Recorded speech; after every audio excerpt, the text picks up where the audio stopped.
Shalom, everyone. I was thinking I do a video. I want you first to understand that when someone has to tell the truth, it's not easy. It really isn't. Um, I've been listening to a whole bunch of different pastors and preachers and people that are part of my life, and trying to convince them of where they're making their errors. I'm talking to people in my family, close friends, and but we all understand that we're part of something greater than ourselves.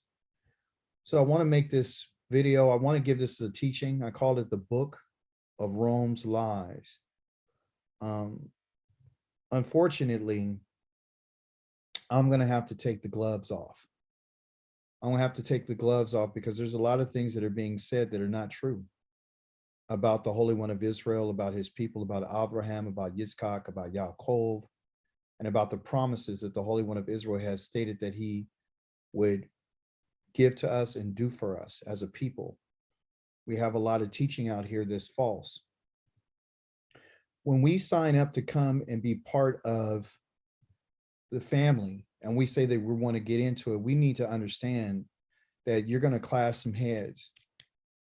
So I don't want anybody to take this personal, especially the individual that I'm going to be showing today about some of the things that he's saying. And I've already gave him notice and warning a while ago that I'm about war.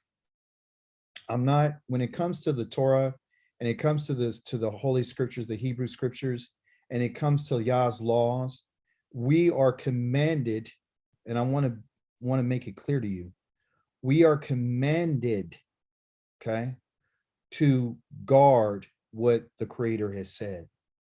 That's what our job is. It's called shamar.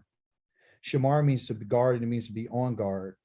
And it was something that the Holy One of Israel, who commanded us through the prophet Moshe, and told us exactly what he wants us to do. And that's to guard his words forever. Okay. I want to share, I'm going to be sharing my screen with you. So I'm going to share my screen right quick, and I'm going to show you something. And, I don't know how long this teaching is going to be. I really don't know. But what I do know is that I believe every word that the Holy One of Israel has ever said. And so I'm going to go ahead and do my best. I don't have an audience, live audience with you guys. You guys are live. I'm not going to be able to see your comments, so I won't be able to answer your questions if you have them. So forgive me if I'm not able to respond. Okay. Let me see. One of the things here I want to show you right quick. I'm going into the BibleTools.com. I'm going to go to the book of Jeremiah right quick.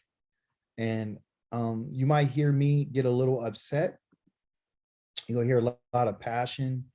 You'll hear a lot of what you would think is hostility, which is true, because I'm just compelled. I'm compelled. I'm mad, and I'm angry. I'm very angry at some of the things that have been said. And I want you to understand that everything that has ever happened to Israel has happened because it's been something that we've caused. It says here in Jeremiah chapter number 4, verse number 18, it says, your own ways and your actions have brought these things on yourselves. This is your wickedness. It's so bitter. It has reached even your very heart. My guts, I'm breathing in pain, and my heart beats wildly, and I can't stand still because I've heard the shofar sound. It's a call to war. And this news is disaster after disaster. A land is ruined. My tents are suddenly destroyed, and my curtains in an instant. How long must I see the signal that hears the shofar sound? He's given an idea about these people that are so dumb. Okay. I'm using words like that. So stupid and so dumb that they don't understand. Okay. They don't understand. Yah says it's because my people are foolish. This is the reason why. They don't know me. They are stupid. Do you understand that? I hope that you can read, okay? This is what the Creator said. They're stupid children without understanding.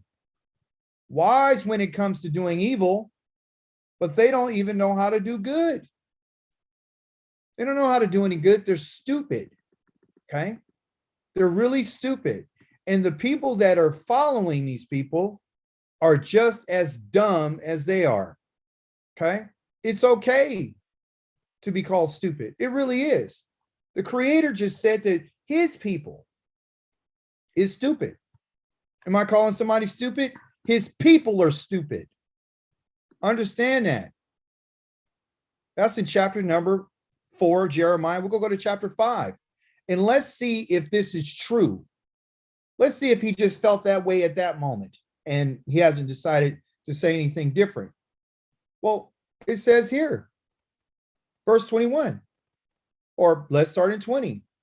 Announce this in the house of Yaakov and proclaim it in Yehuda. Hear this. You need to hear this. I'm proclaiming today. You need to hear this, you stupid. Stupid. You're stupid and you're brainless. People. You're stupid and you're brainless. Who? The house of Yaakov and Yehuda. You have eyes, but you don't see, and you have ears, but you don't hear. Don't you fear me? Says Yahweh. Won't you tremble at my presence? I made the shore the limit for the sea to by eternal decree. It cannot pass. Its waves toss, but to no avail. Although they roar, they cannot cross it. But this people has a rebellious, they have a defiant heart, and they have rebelled and gone. He's saying, listen, you stupid people. Even the waves of the sea, even though they roar, they know their limits. They understand that. His people are dumb and they're stupid. You're not going to like this video. You're not. You're really not going to like it, okay? Because I'm going to expose one in particular person. I love him. I love him with all my heart. But guess what? There's no friends in war. There's no relationship between a brother in war. If you find yourself on one side of the fence and someone is on the other side of the fence, just like the priests had to take a stand and they had to, and Moshe asked them, whose side are you on? You got to take a stand. There's going to be hurt feelings. There's going to be all that. But do I care? No, I don't care, because we're going to break it down and we're going to see. And this is not, and I want to be clear, this is not a personal attack on anybody, okay? I'm going to attack what is being said. That's what I'm attacking, okay? So the individual, when you hear this, or someone comes to your attention, hey man, this dude is talking bad about you. As I told you before, welcome to the club. I do this to everybody. And just for this week, I decided to do it to you. And because what you're saying is incorrect. What you're saying is wrong. It's 100% wrong. So let's get in and let's break down what this individual is saying. Let's just listen. Let's go. Romans 4. What shall we say then? That our father Abraham, right? Romans chapter number 4. We go find out about what he's saying, if it's correct. We're going to compare, okay, scripture. I'm not talking about Greek writings. I'm not talking about what was written in the book of the Romans. I'm not talking about where the Creator's name is never mentioned, not one time. I'm talking about a book that was written by a man who was claimed to be an apostle of this man called Yeshua, that he had an experience on the road to Damascus, just like, what's his name? Constantine. He had the same vision. A light hit him, and he said that God spoke to him, and he told him he needed to start a church. Well, this is where we're going to be at, okay? So let's just listen carefully to the book of Romans. And every time he says something that we're gonna address what he said. Now, here's the deal. You can look at this for yourselves and you can listen carefully. And so you won't say that I said. You'll say, I'm gonna let him say what he has to say, and I'm gonna bring up what the scripture says. And then we're gonna see who's right. And then you can take your opinion from there. Let's see. Abraham, my father, had. What shall we say then that Abraham, our father, as pertaining to the flesh, have found? What is he found, y'all? What did he find? In the flesh, I show like teaching this type stuff, right? I know it's rough. Uh-huh. I know it is. I know it is. But let's look at it. See, my issue is I start from the beginning of the book. Okay. I really do. To form my theological position, which is not popular. Did you hear what he just said? His theological position is not popular. And he goes from the beginning of the book. Those are his words. Let's read. Let's go. It just isn't. Uh-huh. But if you start with the first prophecy, which is the seed of the woman will bruise the head of the serpent, it helps you put things in perspective. Because can I say, listen to me clearly. Everything that happened after that prophecy is working on that prophecy. Okay. I have a question for the group.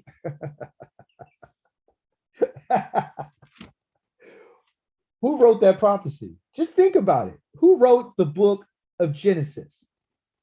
That's right. Moshe wrote the book. And so Moshe's a prophet. We could trust what he says, correct? So my question is this, before he continues. When has Moshe ever told Israel about a prophecy about the woman? When has he ever taught Israel this? Because he's the one who wrote it. So are you telling me that Moshe wrote this for the Gentiles, and he wrote this for Paul, and he wrote it for Peter, and he wrote it for Christ, and he wrote it for all the people and the Romans? He wrote this so they can turn around and come up with their own doctrine. Listen. Romans 4, and these Romans 4 starting the first verse. Pakita, I need y'all to understand that, because you might understand the Bible better. I believe you would. When he talks about the Bible, he's talking about, like he said, from the beginning of the book all the way to the book of Revelation, Genesis to Revelation, when he's not really telling you that the other side of that book called the New Testament is something that was written thousands of years later after the Hebrew scriptures. The scriptures are in Hebrew, people. Okay.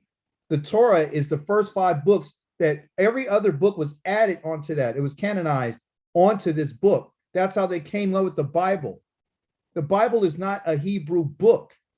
The Bible is a Judean book that they've added to. Okay. When the Creator tells us, do not add or subtract from anything that I said, ever. Don't diminish what I said. Don't diminish none of the words that I told you. And that's in Deuteronomy chapter number 4, verse number 2 and 3. You can search that up for yourself. Let's go. Up in the middle of the Bible, you'll miss the whole picture. You just won't understand. You cannot start in the middle of a conversation and understand the conversation. The Hebrew scriptures in the book of the Torah is written in Hebrew. The New Testament is written in Greek. They're 2 different cultures.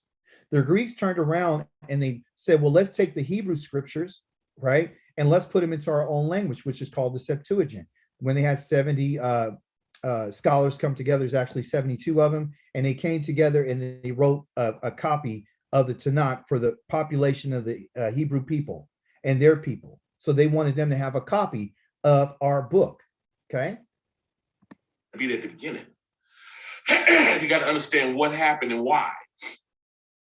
So when Adam went against Eve, when Adam went against Yah for Eve, he concluded, listen to me, he concluded that the solution was the seed of the woman, which was the Mashiach, y'all. The seed of the woman would bruise the head of the serpent, and his head would bruise his heel. Him hanging on that tree was the bruising of the Mashiach's heel. That man, the seed of the woman.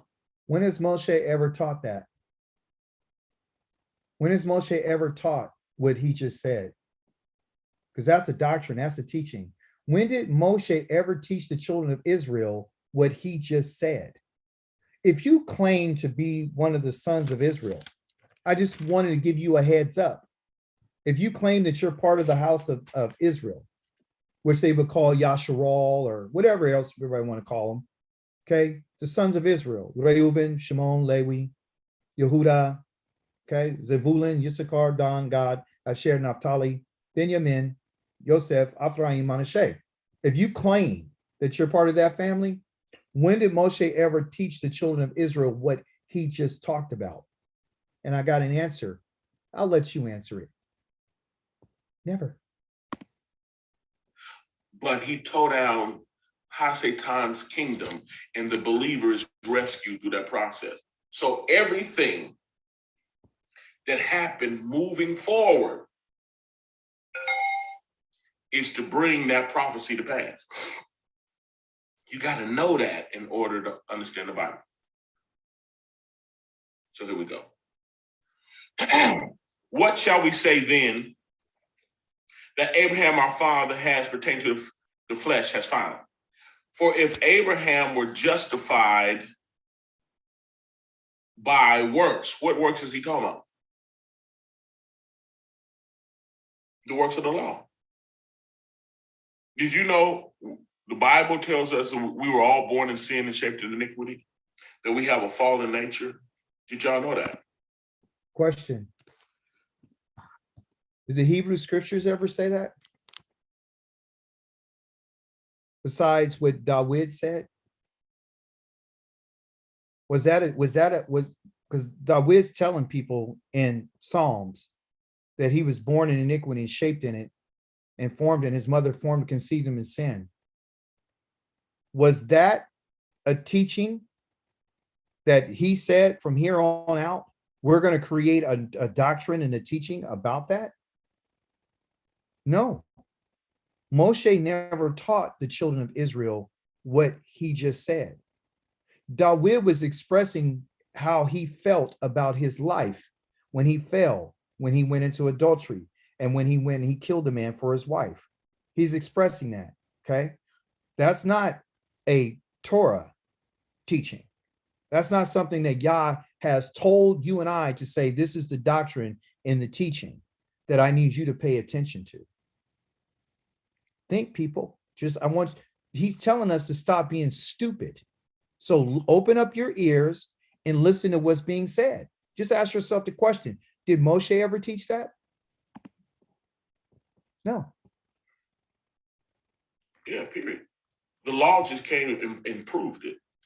Mrs. Hall, good to see you on. Yamini Yahoo, my big bro in the building. Good to see you on, sir. Listen, for if Abraham were justified by works, he couldn't be. He was born in sin. Did that have anything to do with Yah calling him? The children of Israel, everybody was in sin. Even when they were in Egypt, they were in sin. When he delivered them out of their slavery, they were in sin. When they were in the wilderness, they had sin. When every time he was living and abiding with them, they had sin.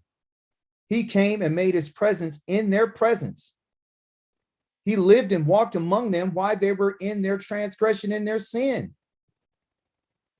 Sin is being a human being, any type of uncleanness, whether it's a menstrual cycle, whether it's being unclean from touching an unclean animal, whether it's a seminal emission, whether you just need to bathe your body. There's spiritual and there's physical impurities.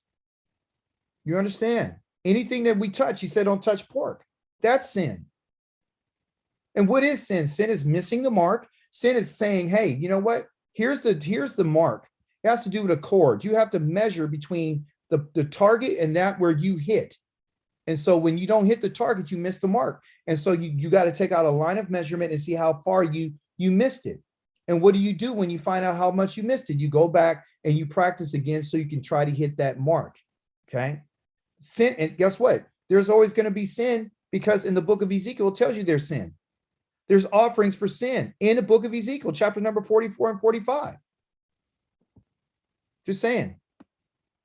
For if Abraham were justified by works, he hath whereof the glory, but not before Yah.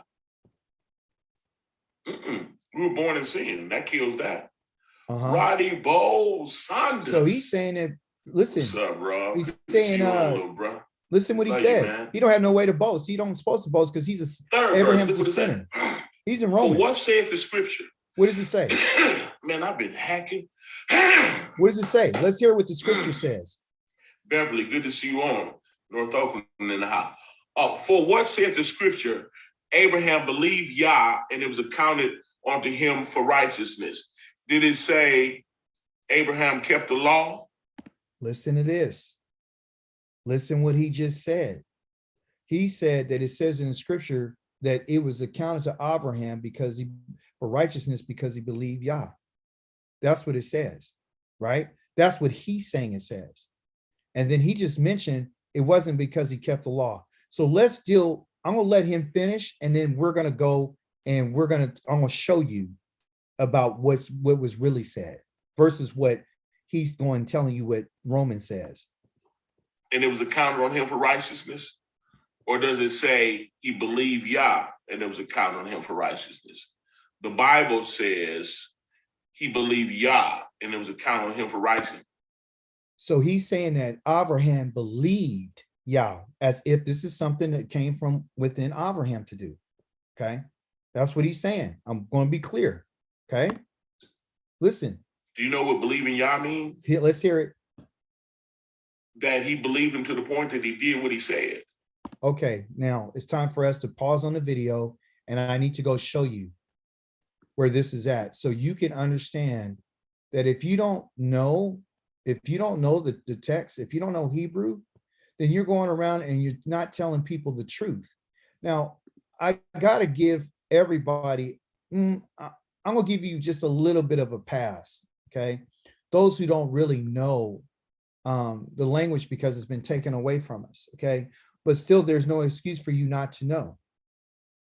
You have to try to find a way back to learn how something was said in its original form. If you don't get back to understanding how it was said, then you're going to make the grave mistake of believing something that doesn't exist, okay?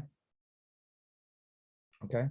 And here in Genesis chapter number 22, what he's talking about is this time where he went and they call it a Akedah or Yakedah, where he goes up and tries to offer his son Yitzchak up as an offering to the Holy One of Israel. And Abraham, and then it's going to say that it was accounted to him for righteousness, right? And so let me find the verse right here. He was going to do it, and Yah told him to stop.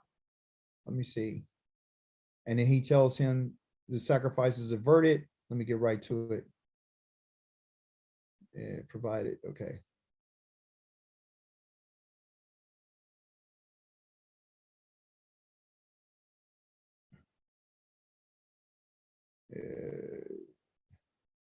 Where any call to heaven myself I have done. I'm looking for it. Please forgive me for taking this time, but you need to see where he says it. I could find it faster in English. Let's see. If I can get right to it. I don't mean to hold you long there, but attend the heart, close the calamity. Genesis chapter number 22 says this. It's hard when you're looking at a computer and you can't really find it off the top. I should have had it prepared, so don't be angry with me, okay? But it's worth waiting for. He tested him, provide, I will certainly bless you. They got up. I know that you're a man who fears Elohim. Went behind the ram and caught.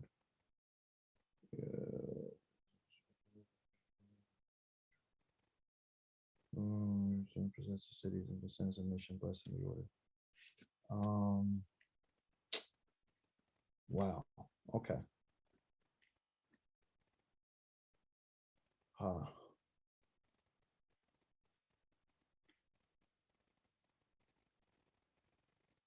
Okay. Abraham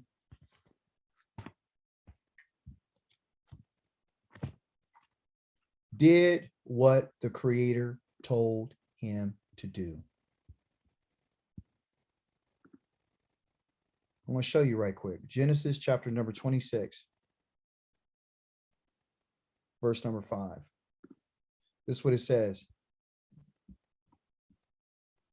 Yeah, I was talking to Yitzchak. He says, I will make your descendants as numerous as the stars in the sky, and I will give you all the lands to your descendants, and by your descendants, all the nations of the earth will be blessed themselves. 5. All this is because Abraham heeded what I told him to do. He followed my commandments, my regulations, and my teachings. Okay? That's what he did.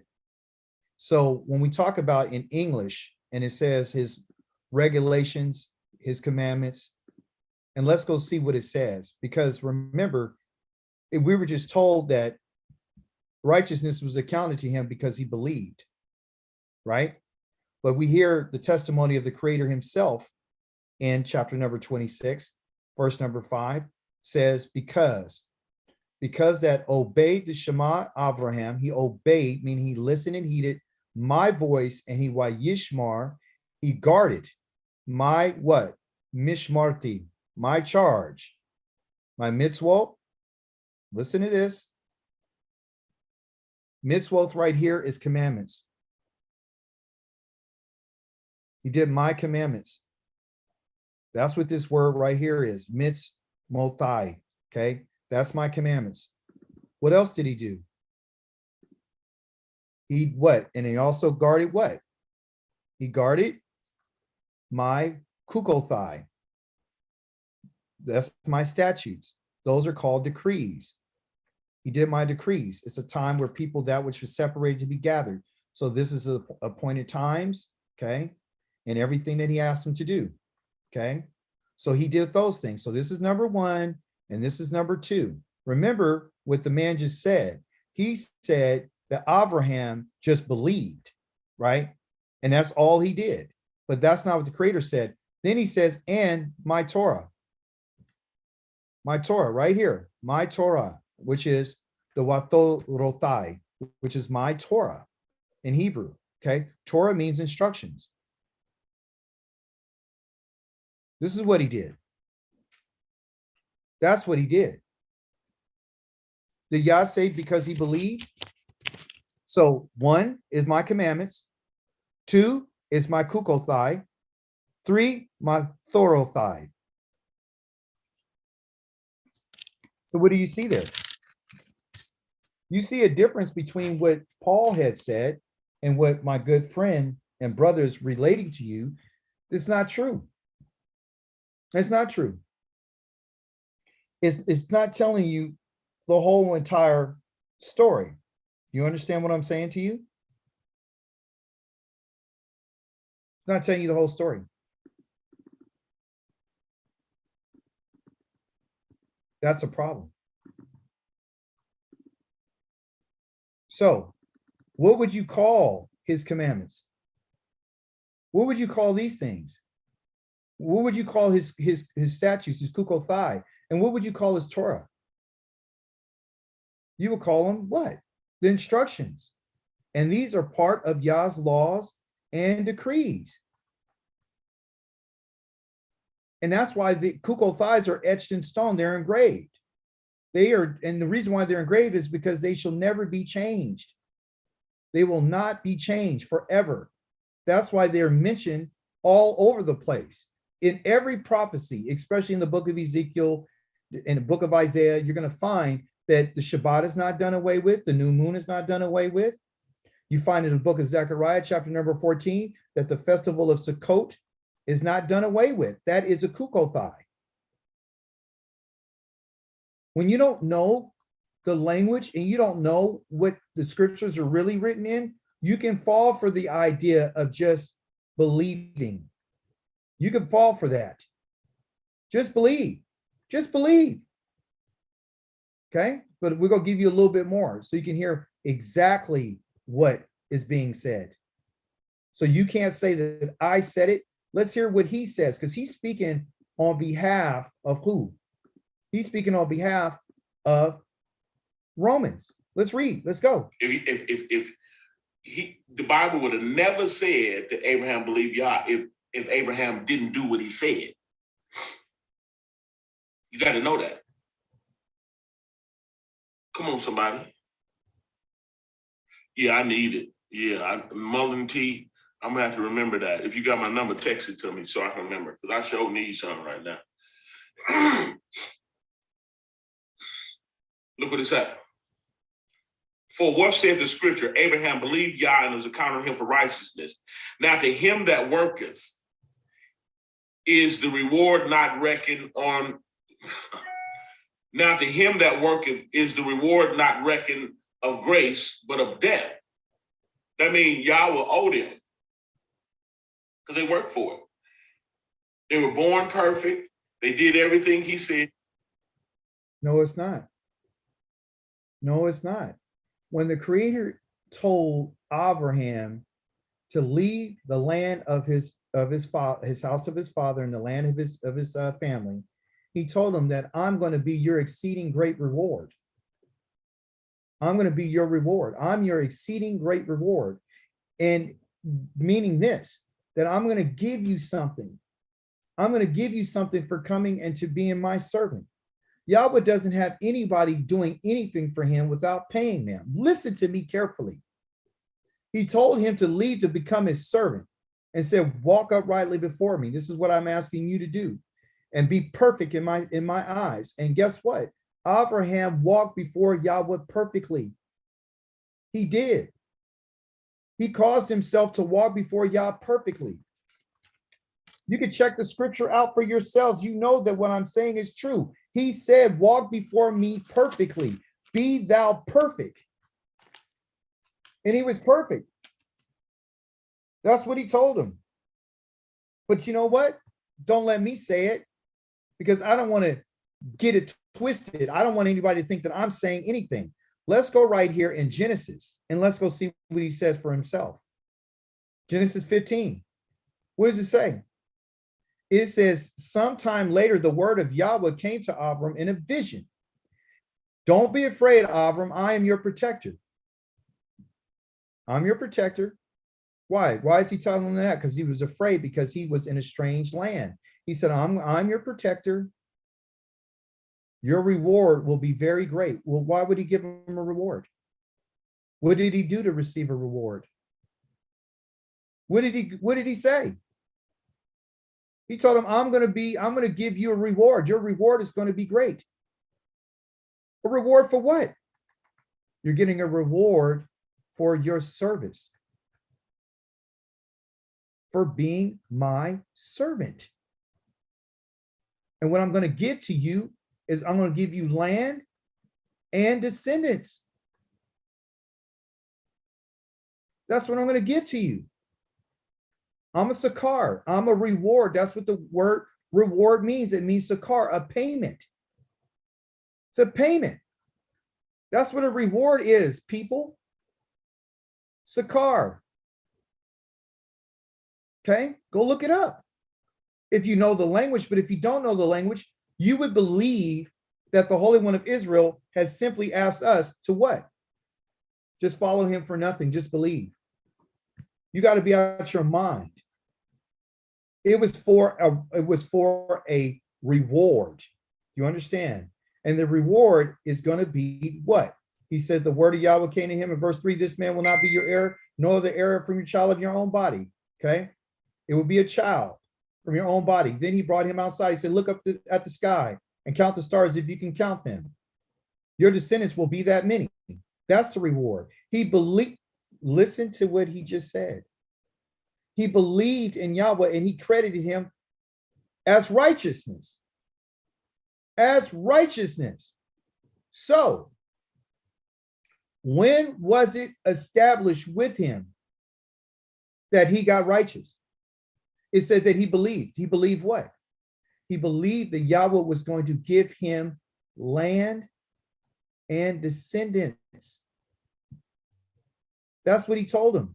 Don't you see it right here? It is said he believed in Yahweh and it was credited him for righteousness. This was what I was looking for. Because he believed in Yahweh, right? So let's see. That's English. So when you first read this in English, you would think that Abraham is the one who believed. That's what you think, because that's what you read, because you read English. Okay? But you don't read the Hebrew. So let me help you. I'm not bragging and boasting, but I want to show you what the difference is when you go and you look at something in its original language and its culture. So let's look at the culture right quick. It's in Genesis. And the reason why I'm doing this is because I'm just irritated with the fact that our people, all of us, okay, are just gone. Like, you just believe anything that anybody tell you. You said you're stupid. You're just dumb because you don't know how he works. Okay. So let's go see if Abraham believed like they're telling us he did, because it's saying it's something that he did. Correct? Or maybe I'm mistaken. Let's go back before I do this and let me show you again, so it won't be no mistake. Here you go. Let's read it again. Let's hear it. The Bible would have never said that Abraham believed Yah if Abraham didn't do what he said. So, oh boy, look at that. Look at this. Watch this. Third verse, look what it said. Listen again. For what saith the scripture? What does it say? Man, I've been hacking. What scripture? The scripture is Genesis 15:6. It's 15:6. And look at what it says in 15:6. He believed in Yahweh. Why? If you look in context, remember, he said there was no payment, no reward. There is a reward. And he told him, he said, you haven't given me a child. That's what you're going to give me. He said, your reward is going to be great. I am going to give you a child. And he says, who's going to be born? Eleazar is from Damascus. I'm going to have him. He's going to inherit all my stuff. He said, no. His possessions? He said, no. So let me ask you something.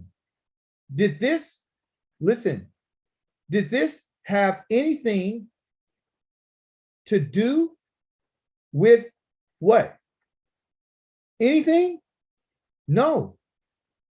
He asked a question. So he said, was there any laws here? Because remember, he's putting it out there that he never kept any laws. And we saw in 26:5 that he did keep Yahweh's Kukothai. He did keep his Torah-thai. He did keep his mitzvot-thai, his commandments. That's how Yitzchak was able to get everything he got, because of what his father did. In context, it says that Abraham said, I don't know how this is going to happen. And verse number 6 said he believed Yahweh and he credited to him as righteousness.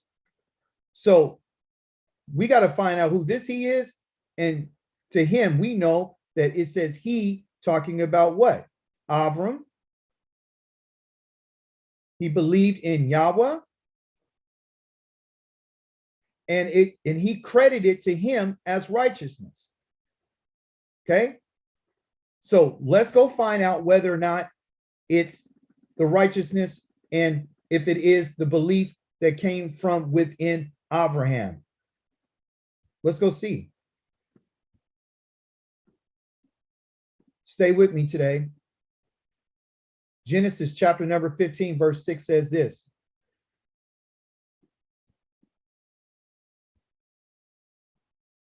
We're reading from right to left because that's how it is in Hebrew. That means I'm reading in this direction, okay? What you see underneath here is when they're going to go ahead and give you the grammar, and they're going to tell you how something is being done, okay? So again, to match up in English, and he believed, okay? And he believed what? He believed that Yahweh was going to make his offspring numerous. That's what he believed. He believed that Yahweh was going to give him a land.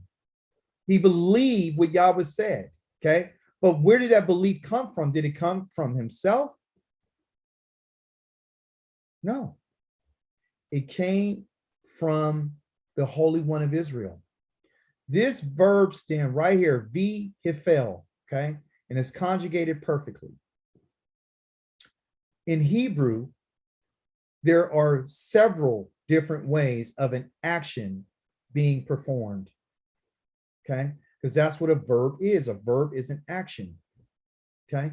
The first way that it can be done, just to let you know, is in a very simple way, okay? Action's simple. I ate the bread. The next one could be in a very forceful way, very intense, forceful. I devoured the bread, okay? So this is simple. This is forceful. The next one is causative. Okay, so to be a causative means that you, the individual, can either cause someone to eat the bread, so you fed them, or something could cause you to eat it. You understand? So when it says here that he believed, and it's in this verb here, hafel, the he right here is saying that he caused him to believe. So here's the deal. If the conversation is between Abraham and between him and Yahweh, and you can verify this, who caused who to believe? Okay, that's the question. Did Abraham cause Yahweh to believe, or did Yahweh cause Abraham to believe? Because that's the verb stem that is used. If it was a hitpael, and this is for people that just think that they know everything, let me show you that the hitpael is where one will do the action on himself. For example, it said that Noah walked before Yahweh in righteousness, meaning, and it was used with this verb right here, hitpael. He caused himself to walk righteously before the Holy One. No one forced him. He did it to himself. So the hitpael is an action that's done on oneself. I dressed myself. I fed myself. I caused myself to walk. I hurt myself. I accidentally stabbed myself. So that verb right here is not being used down here. So Abraham did not cause himself. He didn't, this belief that they're telling you that he had was not something that came from him. It was something that the Creator caused him to have. Do you understand that? Because what we want to do is we don't want to look at the grammar. We want to stay what they would call stupid, like a dumb animal that allows other people to tell you something. You just go in that direction because it sounds okay.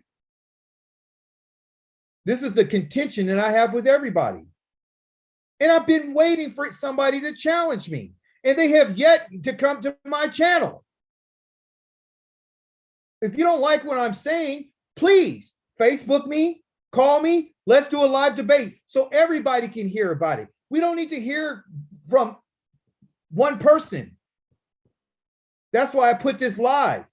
So it wouldn't just be me saying, well, he said, no. You can hear it from your own mouth. Abraham did not cause himself to believe. Yahweh caused him to believe. The English is telling you he believed. They're not telling you how he was caused to believe. It's causative.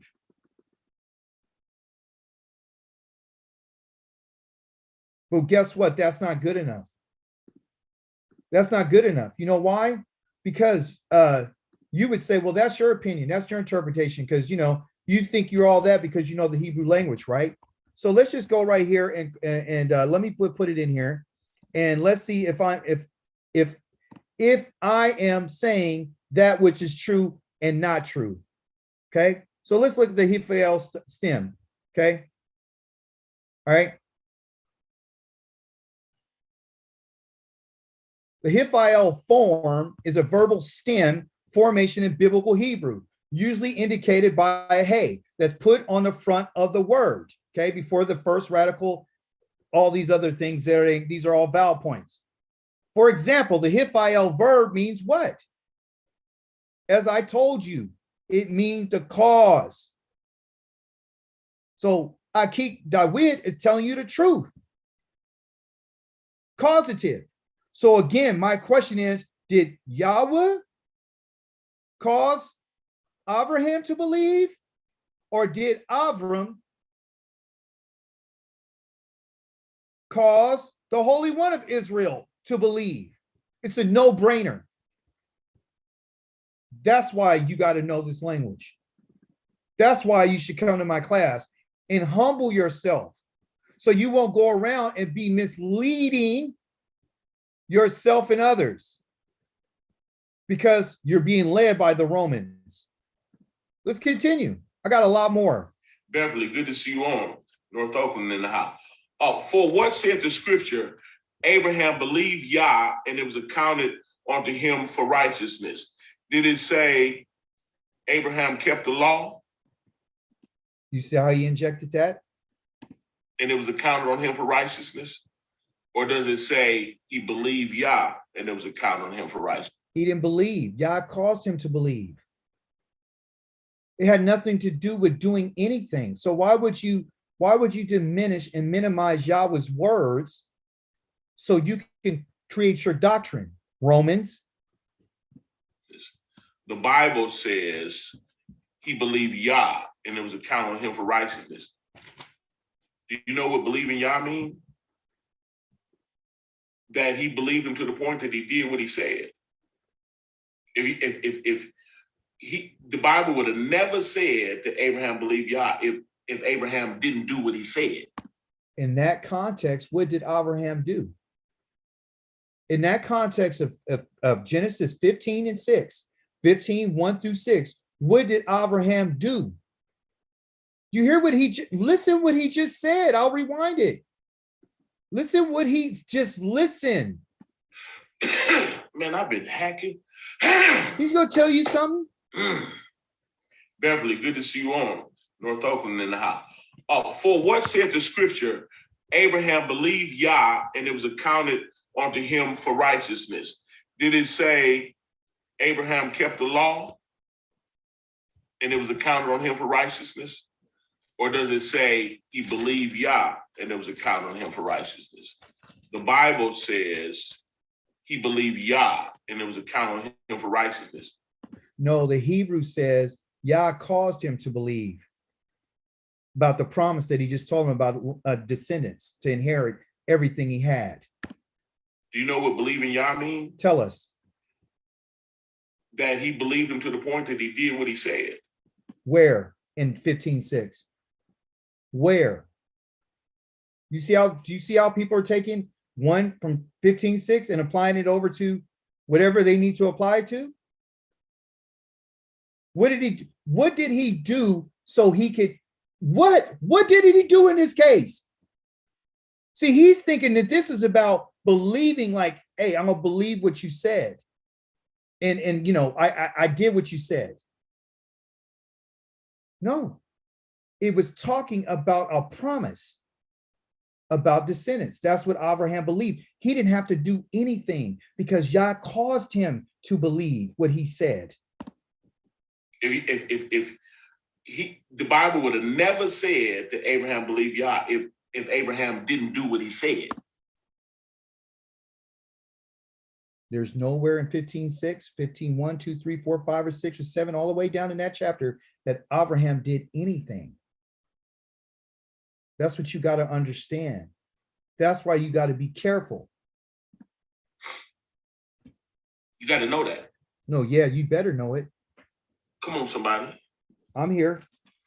Yeah, I need it. Yeah, Mullen T, I'm gonna have to remember that. If you got my number, text it to me so I can remember, because I sure need some right now. Look what it said. For what saith the scripture, Abraham believed Yah, and it was accounted him for righteousness. Now to him that worketh is the reward not reckoned on. Now to him that worketh is the reward not reckoned of grace, but of debt. That means Yah will owe them because they worked for it. Oh, really? They were born perfect. They did everything he said according to the law. They kept the law perfectly. Man, Yah owed them. But that ain't never happened before. No, that has never happened. Listen, now to him that worketh is not the reward reckoned of. Now to him that worketh is the reward not reckoned of grace, but of debt. But to him that worketh not, you didn't keep the law, but believed on him that justified the ungodly, his faith is counted for righteousness. How did Abraham get righteousness? He believed. Abraham became righteous because Yah caused him to believe. That wasn't something that he did on his own. It's not in the Hithpael. And by the way, let me show you what righteousness is for Israel, because I know that he's probably going to go here, right? Because I've listened to the tape. I want you to show you something so you can figure out what righteousness is, okay? So you won't be so against the Creator's words because you don't think that they mean anything. You're not going to be that stupid, okay? So in 625, in the book of Deuteronomy, it tells you what righteousness is. Listen to this. Listen to this. Let's just start in verse number 20. Someday your child will ask, what is the meaning of all these instructions? Okay, listen to this carefully. What is the meaning of all these instructions? That's what it is. What is it? You know, what is it about these instructions that you have here? Okay, and the instructions here is the Torah. Is the Torah, the laws and the rulings. Why? What is this? What is the meaning of it? Which Yahweh your Elohim has laid down for you. This is a child talking to their Israelite father. Then you will tell your child, when we were slaves to Pharaoh in Egypt, Yahweh brought us out of Egypt with a strong hand. That's number one. Number two, Yahweh worked great signs and great and terrible signs and wonders against Egypt, Pharaoh and his whole household before our very eyes. They're witnesses to that. Yahweh brought us out from there in order to bring us into a land that he swore to our ancestors that he would give to us. These ancestors that he's making reference to are talking about his father, Abraham, Yitzchak, and Yaakov. It's the same identical promise that he's been making to them the whole time. Yahweh ordered us to observe all these laws. Okay. And here it'll tell you laws. Okay. In Hebrew, it doesn't say laws. It says kukothai. All these kukothai that even the same thing that Abraham did. I got to show it to you. I'm not going to rush this. I got all day long. It says laws, 24, all these laws. He ordered us to observe, meaning to do and guard all these laws. Well, of course, that's in English, but if you know the Hebrew, then you'll begin to understand what he's saying. So let's go take a quick peek at chapter number. This is for people who like to understand and people who just refuse to remain stupid. Yeah, I'm going to keep using the word because y'all says we're stupid. You guys are dumb. Dumb, and stupid. And letting people tell you just anything without no scholarship behind it. And I'm not going to take the back seat on any type of scholarship because you don't know the language, so I'm going to take it easy on you. I'm not. I'm not. If you got to stop saying stuff that's not true. And if you feel differently, come and challenge me. Because I'm here for it. I'm here all day long. I'm here. Listen to this. When your child asks you the time to come saying, meaning all these testimonies, that's what it just said. You got to understand what the testimonies are. They wrote in English instructions. That's what they have because they're just trying to downplay it. They don't want you to really know what it means. And that's what we're going to get into. We go get into this a little bit deeper because you need to understand, what does it mean? What does it mean to be these testimonies? What are the testimonies? What are they? Why are they so important? Well, because if you don't understand what a testimony is, then you surely won't understand what the Holy One of Israel is saying. The Holy One of Israel, these testimonies right here are called the 10 words, which are the words of the covenant. These are the words that he spoke and the children of Israel heard. The covenant, not the 10 commandments, the 10 words that came out of the Holy One of Israel's mouth, making them witnesses. The root of this word testimony means that you're a witness. This is the stuff that Yah gave, his testimonies that he put in a gold box called the Ark of the Covenant. So the child is going to ask you, what are all these testimonies? What are these 10 testimonies, these 10 words that you keep repeating to me over and over and over again? And look at there. I'll be doggone. What does it say? It says the same word that Abraham had. Remember in 26:5, Yah calls them his kukothai or kukim.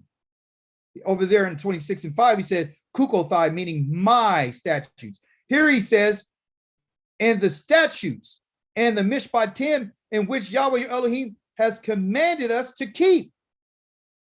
So the same thing that he told Abraham about the kukothai is the same thing that he told the children of Israel through Moshe.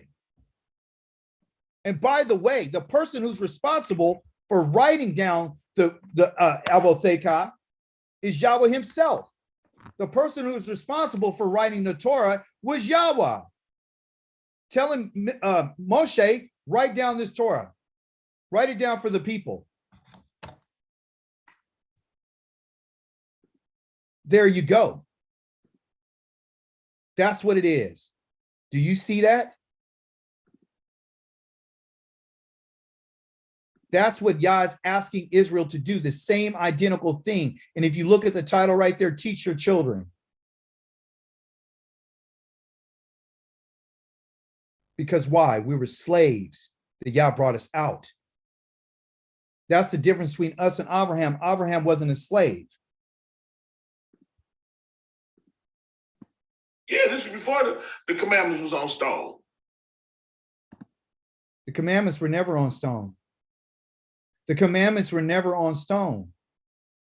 The commandments were never on stone.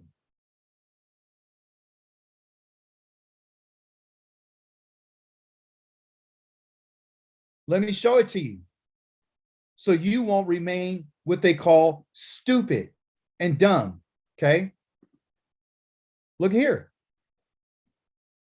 At that time, Yahweh said to me, cut yourself 2 stone tablets. They're called lakoth, okay? Like the first ones, come up on the mountain and make yourself an ark of wood.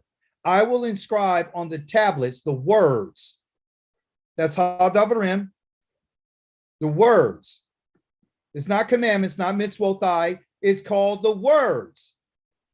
They were on the first tablets, which you broke, and you put them in the ark. So I made the ark of acacia wood, cut 2 stone tablets like the first, climbed up on the mountain with the 2 tablets in my hand. And he, who Yahweh, inscribed on the tablets the same inscription before, the 10 words, which Yahweh proclaimed to you from the fire on the mountain on the day of the assembly. And Yahweh gave them to me. Do you see now? Open your eyes, Yisrael. Open your eyes. And you would see that there's no 10 commandments written on these 2 tablets of stone. They're the 10 words of the testimony of Yahweh. You stupid people.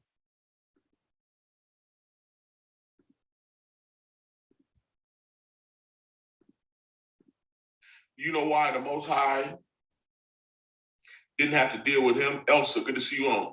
Do you know why? Do you know why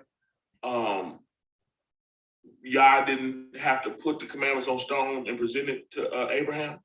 Tell us. Because he did what Yah said. What do you think? You hear what he just said? Yah never put the commandments on stone. The commandments are completely different than the 10 words. The 10 words that Yah spoke are the covenantal words that he gave to say that I'm going to be your Elohim. He doesn't mention no commandments whatsoever. None. This is the summary of the terms and the conditions of the contract. But you got to see it. I can't tell it to you. You got to see it for yourselves. You got to see it for yourselves.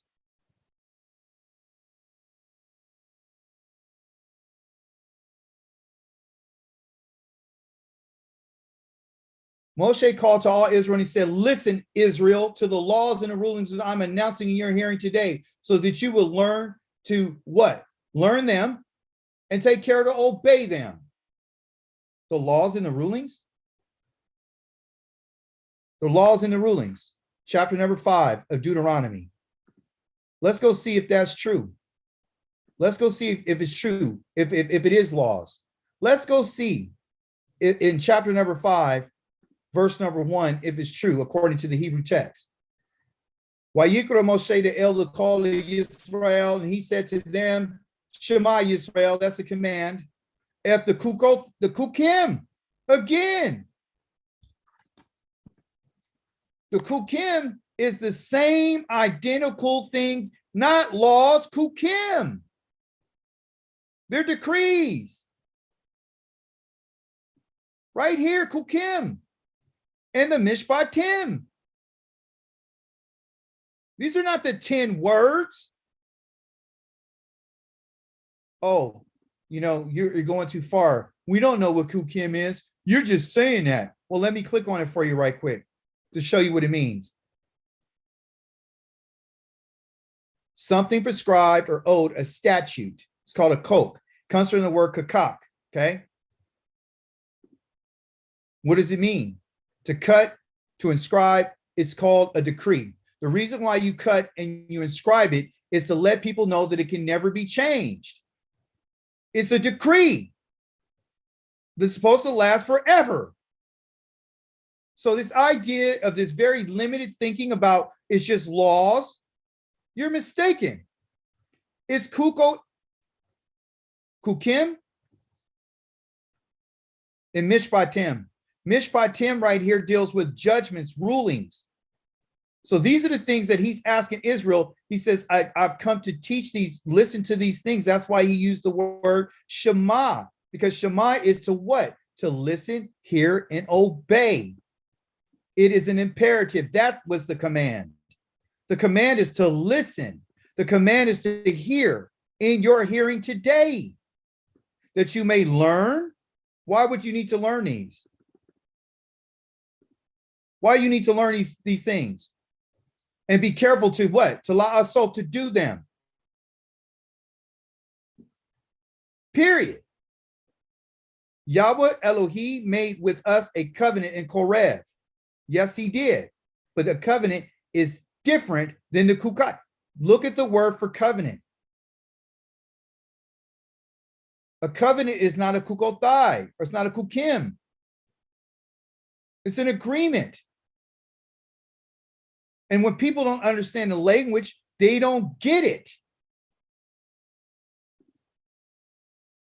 Because they're thinking it's all one and the same. It's not. Verse number 3, Lo eth avotenu de karat. He did not cut this covenant with our fathers, but with us, we who are here today. Here, hayom the kulonu hayim, who are alive today. And guess what? You thought Yahweh spoke to Moshe only face to face? Yahweh spoke to Israel face to face. He spoke face to face with Etkim, with Imakim, with you. You understand? That was he talking about that covenant, not with our fathers from the midst of the fire. You understand? And he says, at that time, I stood between Yahweh and you at that time. And to what? To make known to you the word of Yahweh. Don't be afraid of the fire. And you wouldn't go up because you were afraid of the fire. Now, this is where you and I, if you don't know the Hebrew, you are in trouble. Because they say right here, what? The 10 Commandments. Because this is a Western mindset. They think what he said on the mountain were 10 commands. They were not 10 commandments. They were the terms and conditions of the contract, of the berith.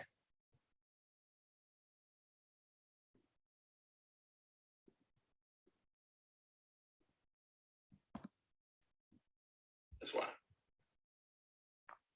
In fact, he was coined the father of faith. Most High was able to tell him, leave your family and leave. Leave your family and leave the whole area. Leave Mesopotamia. Leave, go. Where I'm going, I'll let you know as you go. Okay. That's what caused him to be called the father of faith. By who? By who? Who called him the father of the faith? It wasn't any, Moshe didn't call him the father of the faithful. The prophets never called him the father of the faithful. Nobody ever called him this. Nobody. Until you get to the book of Romans. Until you get to the book of the Greeks and the people that wrote those books. Because they're trying to get you and I on something else, something different, something magical. Something abstract that you can't even put your hand on. You can't even quantify what you're talking about because everybody can have something different. It doesn't have to be the same. It could be completely different. I could go to Elohim and I could say what I want to say. You could come to Elohim and you could say what you want to say. And no one can ever say anything. No one can actually say that you're not really believing because you have your belief unto yourself. It wasn't because he was keeping the commandments. No commandments on stone. You hear what he said? No commandments on stone. There was never any commands on stone. There were 10 words on the stone. Listen what he just said. Listen to what he just said. Caused him to be called the father of faith. It wasn't because he was keeping the commandments. No commandments on stone. No commandments on stone. When has y'all ever wrote commands on stone? So what he's really thinking, he's talking about the covenant. So every time you hear someone talk about on stone, on stone, on stone, right? And then they go to your heart being stony and you know, he broke the stone and he didn't want to write it on stone, but he want to write it on your heart and all this kind of stuff, right? They want to go there, right? So what he's saying is without him, and this is just not something I don't think, if he understood it, then I don't think he'd be saying this. In all fairness, I don't think he'd be saying this because what's on stone is the covenant. Okay. A covenant. It's a berith, it's a contract. And that covenant, and let me show you. So you won't get it twisted. So you won't remain in a stupefied state and you won't be asleep. Okay. So let's go to Chronicles right quick. And I'm going to show you about this covenant that they say was written on stone. Okay. Let's go to Chronicles chapter number 16. And by the way, this is King David talking. Okay. Let's read right here. David said, remember the wonders that he has done in chapter, well, let's just start in 11. Seek Yahweh in his strength always. Seek his presence.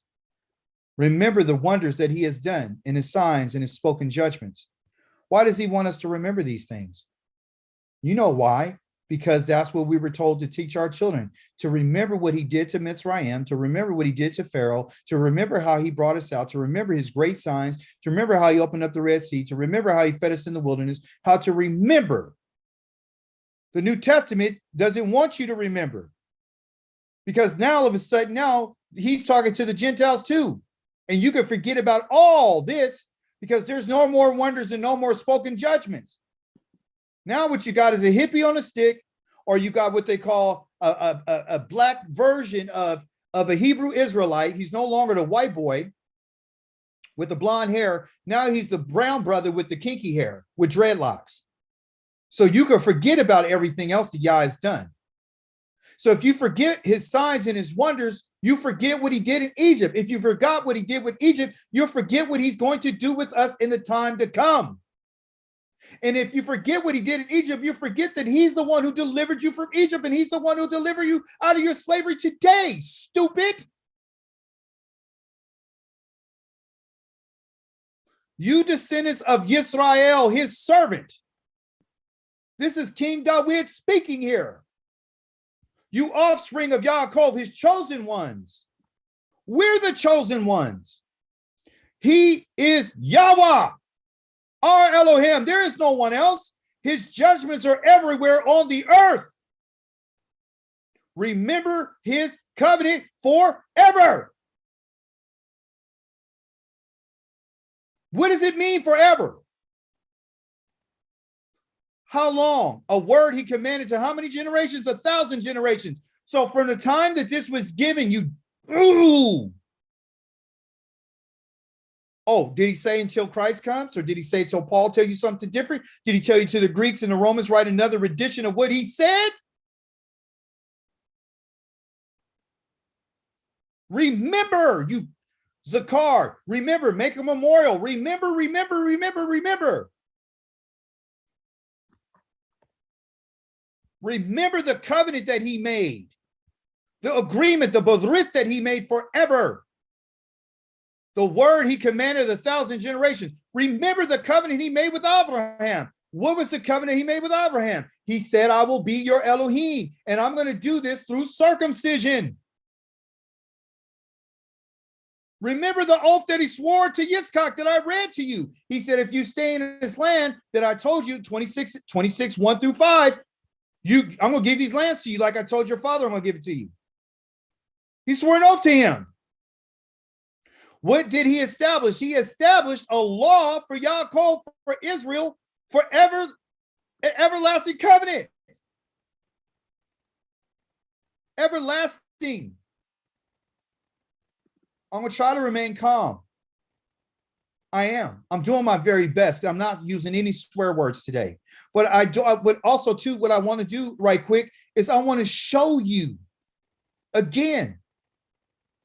If you look at this in the Hebrew language, we're going to go to 16 and 17.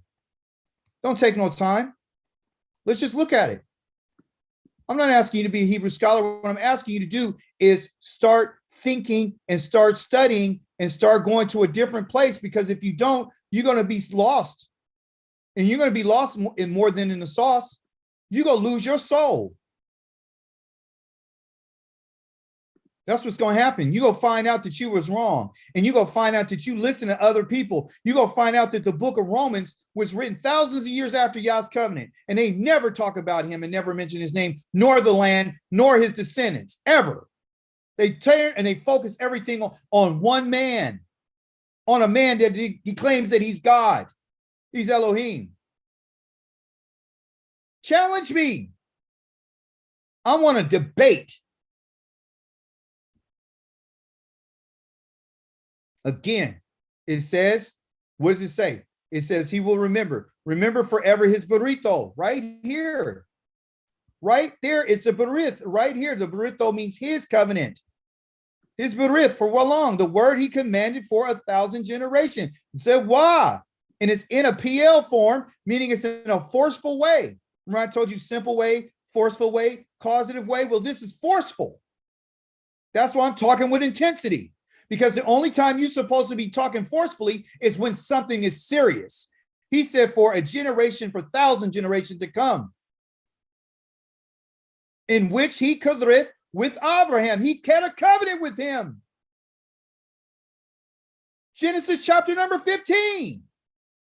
Do you remember he told him to go get the animals, cut them in half, and I'll go between them? You lay down and fall asleep and see in a vision. I'm going between them. He made an oath with Yitzchak. And what did he do? He confirmed to Laakov what? A lakok. Again, here is the word for kukothai. I told you. This ain't law. They like to use that word law because they don't like Yah's laws. They don't like his kukothai. That's a lakok. It's the same word for coke that I told you, 2706. The same one is used in Genesis chapter number 26, verse 5, that Abraham kept, is used, that we just read, where he told him, hey, you keep my statutes, my laws and commandments. Right here. Look at it. Again, something prescribed or owed. It's a coke. I'm not talking about the coke that you're talking about drinking. I'm not talking about the coke that you're used to snorting. I'm talking about the coke of being somewhere at a point in time when you need to be there, something that is owed. It is a decree that's cut in forever. Stop being stupid. And this coke, the Yisra'el, it's not to the Gentiles. It's for Israel. It's a coke for Israel. This lamed right here means 2 or 4. The Berith. For what? Olam, forever.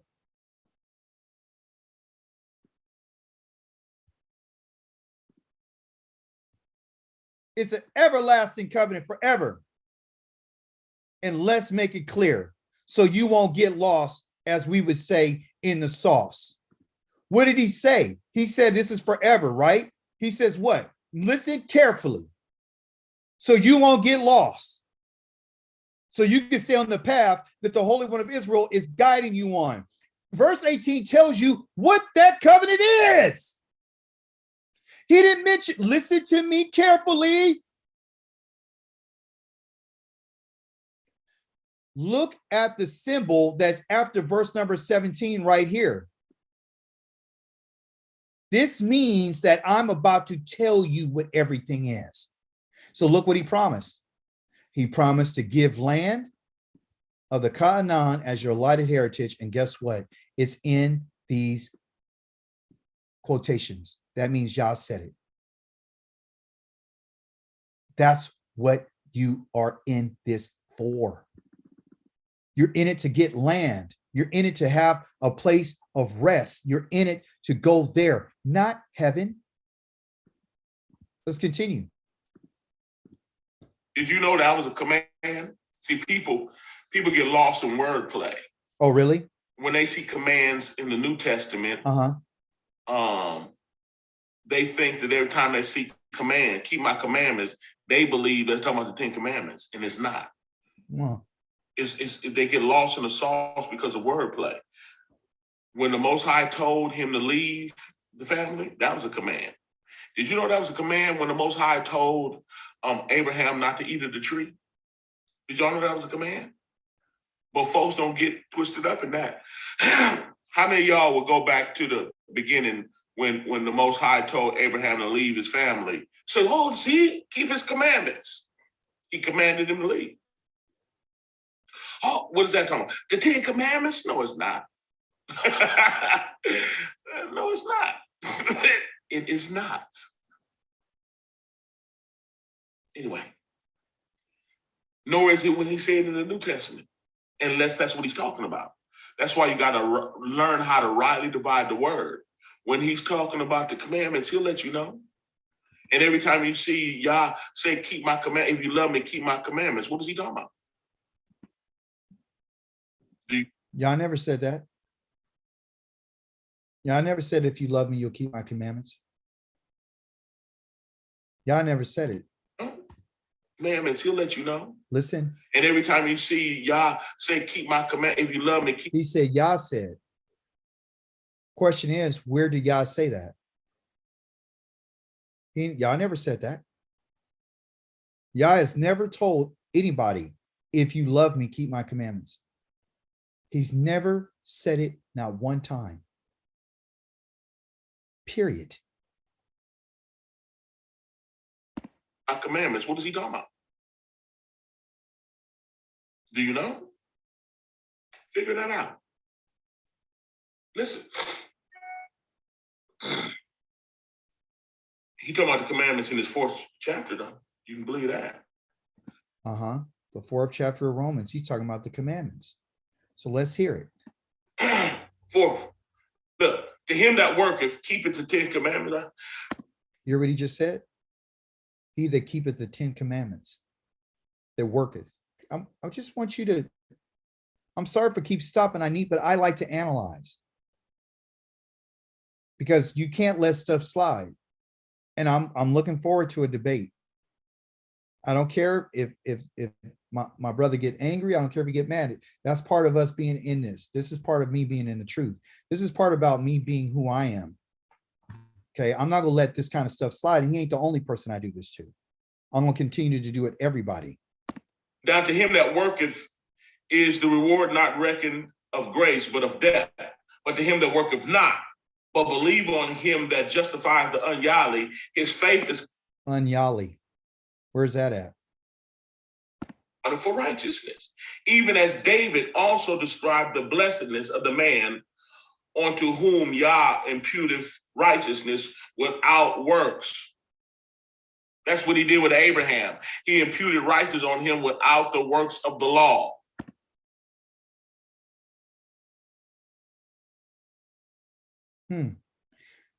So his contention, as we've been hearing, is with Yah's laws.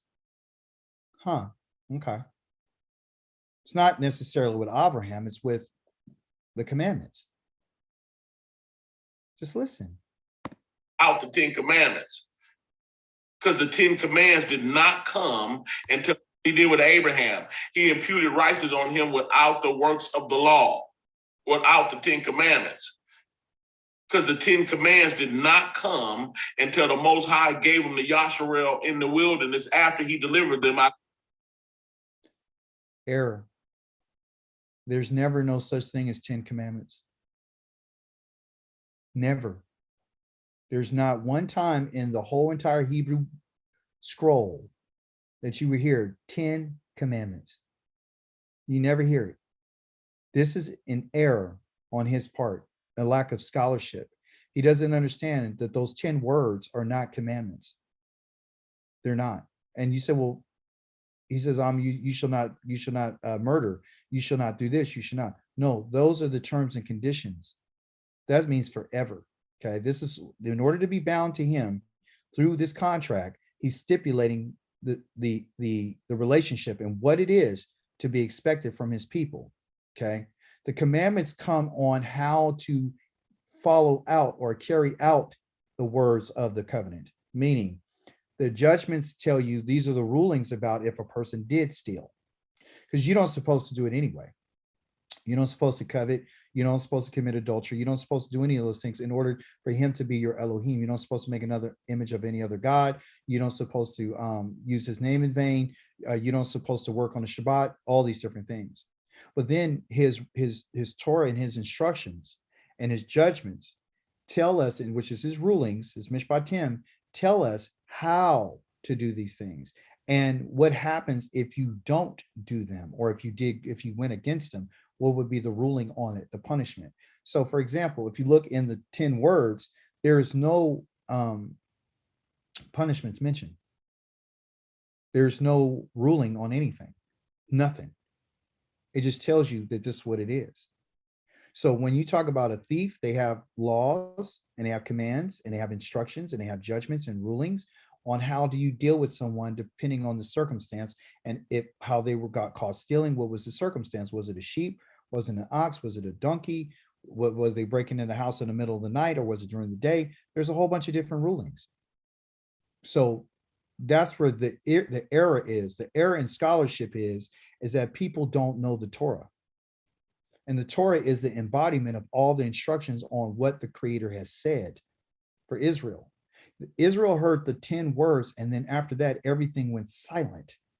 And then Moshe went up and he heard what Yah told him. Yah said, you stand right here by me and send them back to their tents, and you come and I'll tell you everything I need to tell you. And that's how it went down. Okay. It went completely silent. Israel did not hear anything else after Yah spoke those 10 words. So they never heard the rulings from Yahweh's mouth. They never heard the instructions, the Torah. They never heard that. Everything was written down by Moshe. So you need to understand that. Okay. So his thing right here is an error. That's what it is. Them out of Egypt. Because the 10 Commands did not come until the Most High gave them to Yasharel in the wilderness after he delivered them out of Egypt. So how is that possible when he says in Genesis chapter number 26, and we'll look at it again, so you won't get confused. He said there was no rulings or nothing, not given to anybody until they came out of Egypt. That's what he just said, is it not? Yes, I'm not making this up. That's what he said. So let's look at it and see if that's true. This is Genesis chapter number 26. They didn't leave out of Egypt until Exodus. So let's see if he's right. Yahweh appeared to him and said, don't go to eat down in Egypt, but live where I tell you. Stay in this land and I will be with you and bless you. Verse number 3, because I will give you all these lands to you and your ancestors, or excuse me, to your descendants. I will fulfill the oath which I swore to Abraham, your father. Continue. I will make your descendants as numerous as the stars in the sky. That was part of the oath. I will give all these lands to your descendants. That's part of the oath. And by your descendants, all the nations of the earth will bless themselves, meaning they're going to bend the knee. And all this is because, all this is simply because what? What is it? Tell me why. Why is all this going to happen? All this is going to happen because Abraham heeded what I said, and he did what I told him to do. And it's going to tell you, what did he do? He followed my commandments. He followed my regulations and my teachings. That's why. So you don't get the promise and you don't get the oath unless you do these things. And this is what these people are not telling you. So the commandments, as we talked about, the regulations as the judgments and the instructions, the kukai. Okay. That's what he said. And this is a simple thing, and it's easy because, and again, if you want to verify, let's verify, because verification is always important. And you said, well, you're going in circles. No, I'm not. I need you to understand. Okay. You need to understand that he's saying, this is what I want you to do. So let's go find out in the Hebrew if it's what he said. Again, the word because, yes, Akev, Asher Shema, because he obeyed Abraham my bakoli, because he listened to my voice. The voice that he spoke to Abraham in is I don't know if you know this, but his voice hasn't changed from Abraham to his children. He hasn't changed. It's been the same voice. And Yishmar, right? He guarded. That's what Yishmar means. He didn't just keep it, like put it in his pocket. He actually guarded what I said. You understand? He guarded. Let's look what keep with Shamar. Watch, preserve.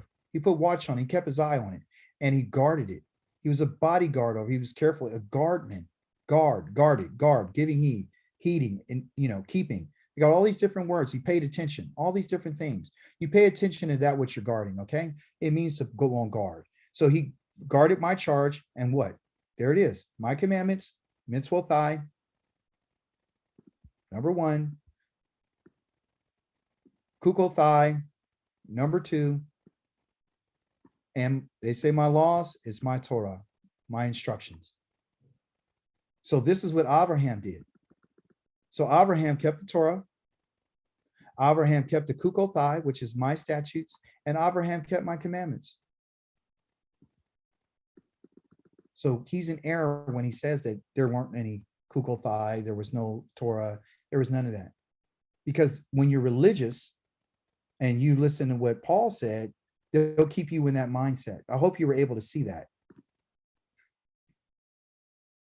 Are you with me? That's when it came on the scene, and it served its purpose because it had a purpose. Even as David also described the blessedness of the man unto whom Yah imputeth righteousness without works, saying, blessed are they whose iniquities are forgiven and whose sins are covered. Blessed is the man to whom Yahuwah will not impute sin. 9th verse. Cometh this blessedness then upon the circumcision, because circumcision is the seal, the signing of the contract that I'm gonna keep the law. That's a lie. That's a lie. That is a complete lie. I want you to hear it again. Listen to what he said. Cometh this blessedness then upon the circumcision, because circumcision is the seal, the signing of the contract that I'm gonna keep the law. He said the circumcision is the signing of the contract that I'm going to keep the law. I'll let you hear it one more time. So you won't say I said it. Cometh this blessedness then upon the circumcision, because circumcision is the seal, the signing of the contract that I'm gonna keep the law. That's what he just said. The circumcision is the seal and the signature to say that I'm going to keep the law. Right? Well, let's go see if that's true. Let's see if that's true. So where can we find this? Because he's talking about Abraham, right? So you can find this in Genesis number 17. Okay. 17. What does 17 tells us? Abraham was 99 years old when Yahweh appeared to Avram. His name is Avram. It's not Abraham yet. And he said to him, I am El Shaddai, I'm the Almighty. Walk in my presence and be pure-hearted. That means cause yourself to walk. Okay. And I think it's only fair for me to show you, since I've taken you on this journey, since you've come to understand that, wait a minute, I think I better get the Hebrew on this, because these other things, these English versions and these translations that these people are talking about are all lies, because I can easily be deceived if I got especially if I got the wrong book, if I'm reading the Rome's lies out of Romans. Okay. So he asked him, he said, I'm Almighty. And he told him to Hithalak. Do you remember I told you earlier what the Hithpael is? Here it is.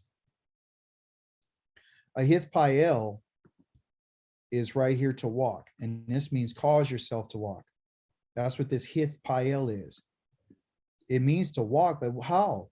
And it's a command. This is an imperative. That's what IMP means. It's a command. That's a command right there. That's why it's an IMP. IMP is an imperative.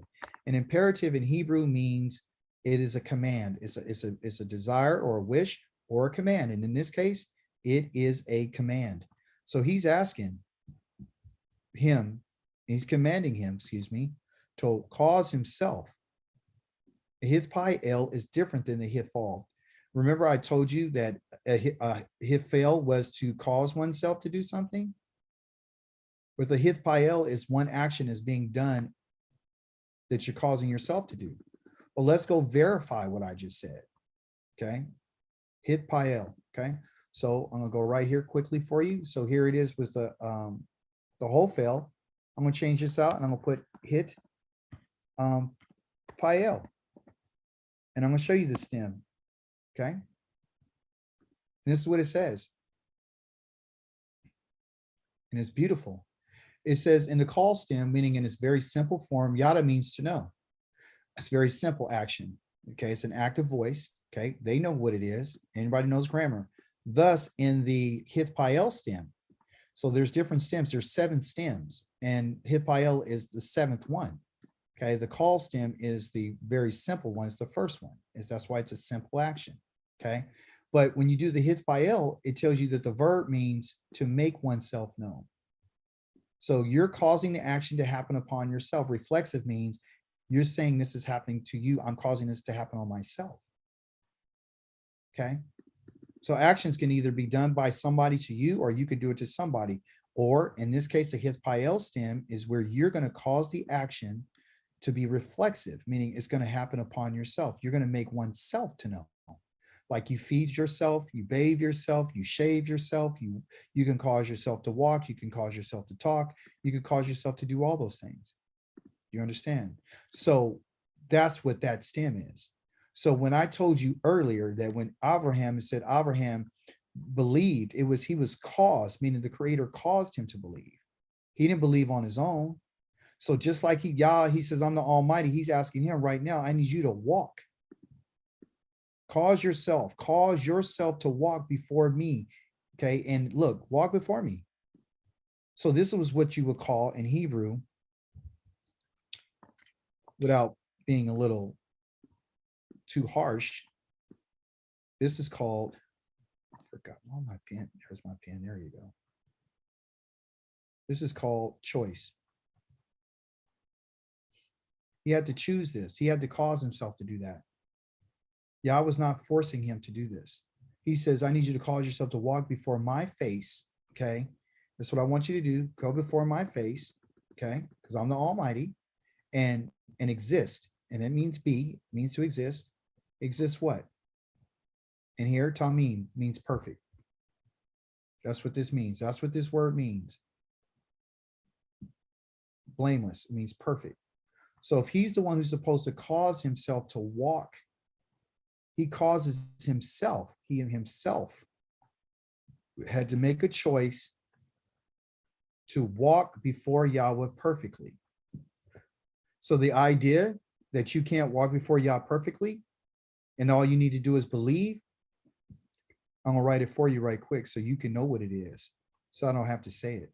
That is a lie. That's a lie. Yah told him to be tamim,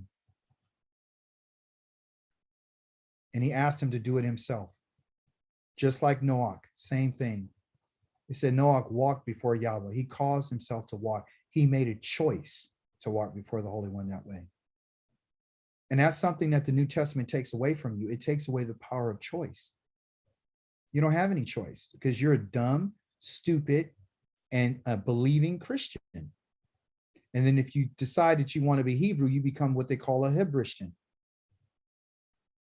That means that you're a half-breed. You have Hebrew blood, and then you have Christian ways. You still follow what they follow. You still do what they do. You still pray the way they pray. You still eat what they eat. You still praise the way they praise. And you still believe that someone was hung on a cross for you. And they died for you. And all you got to do is believe. That's all you got to do. And you're great. Nothing that you got to make a choice about because the choice has already been made for you. So if you remain stupid, then stay stupid. But you're being told today that you can walk before the Holy One of Israel and be blameless based on your own merit. It says it right there.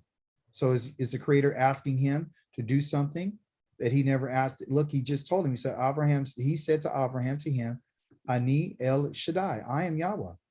Cause yourself to walk before me and exist perfect. Be blameless. How was he able to do that?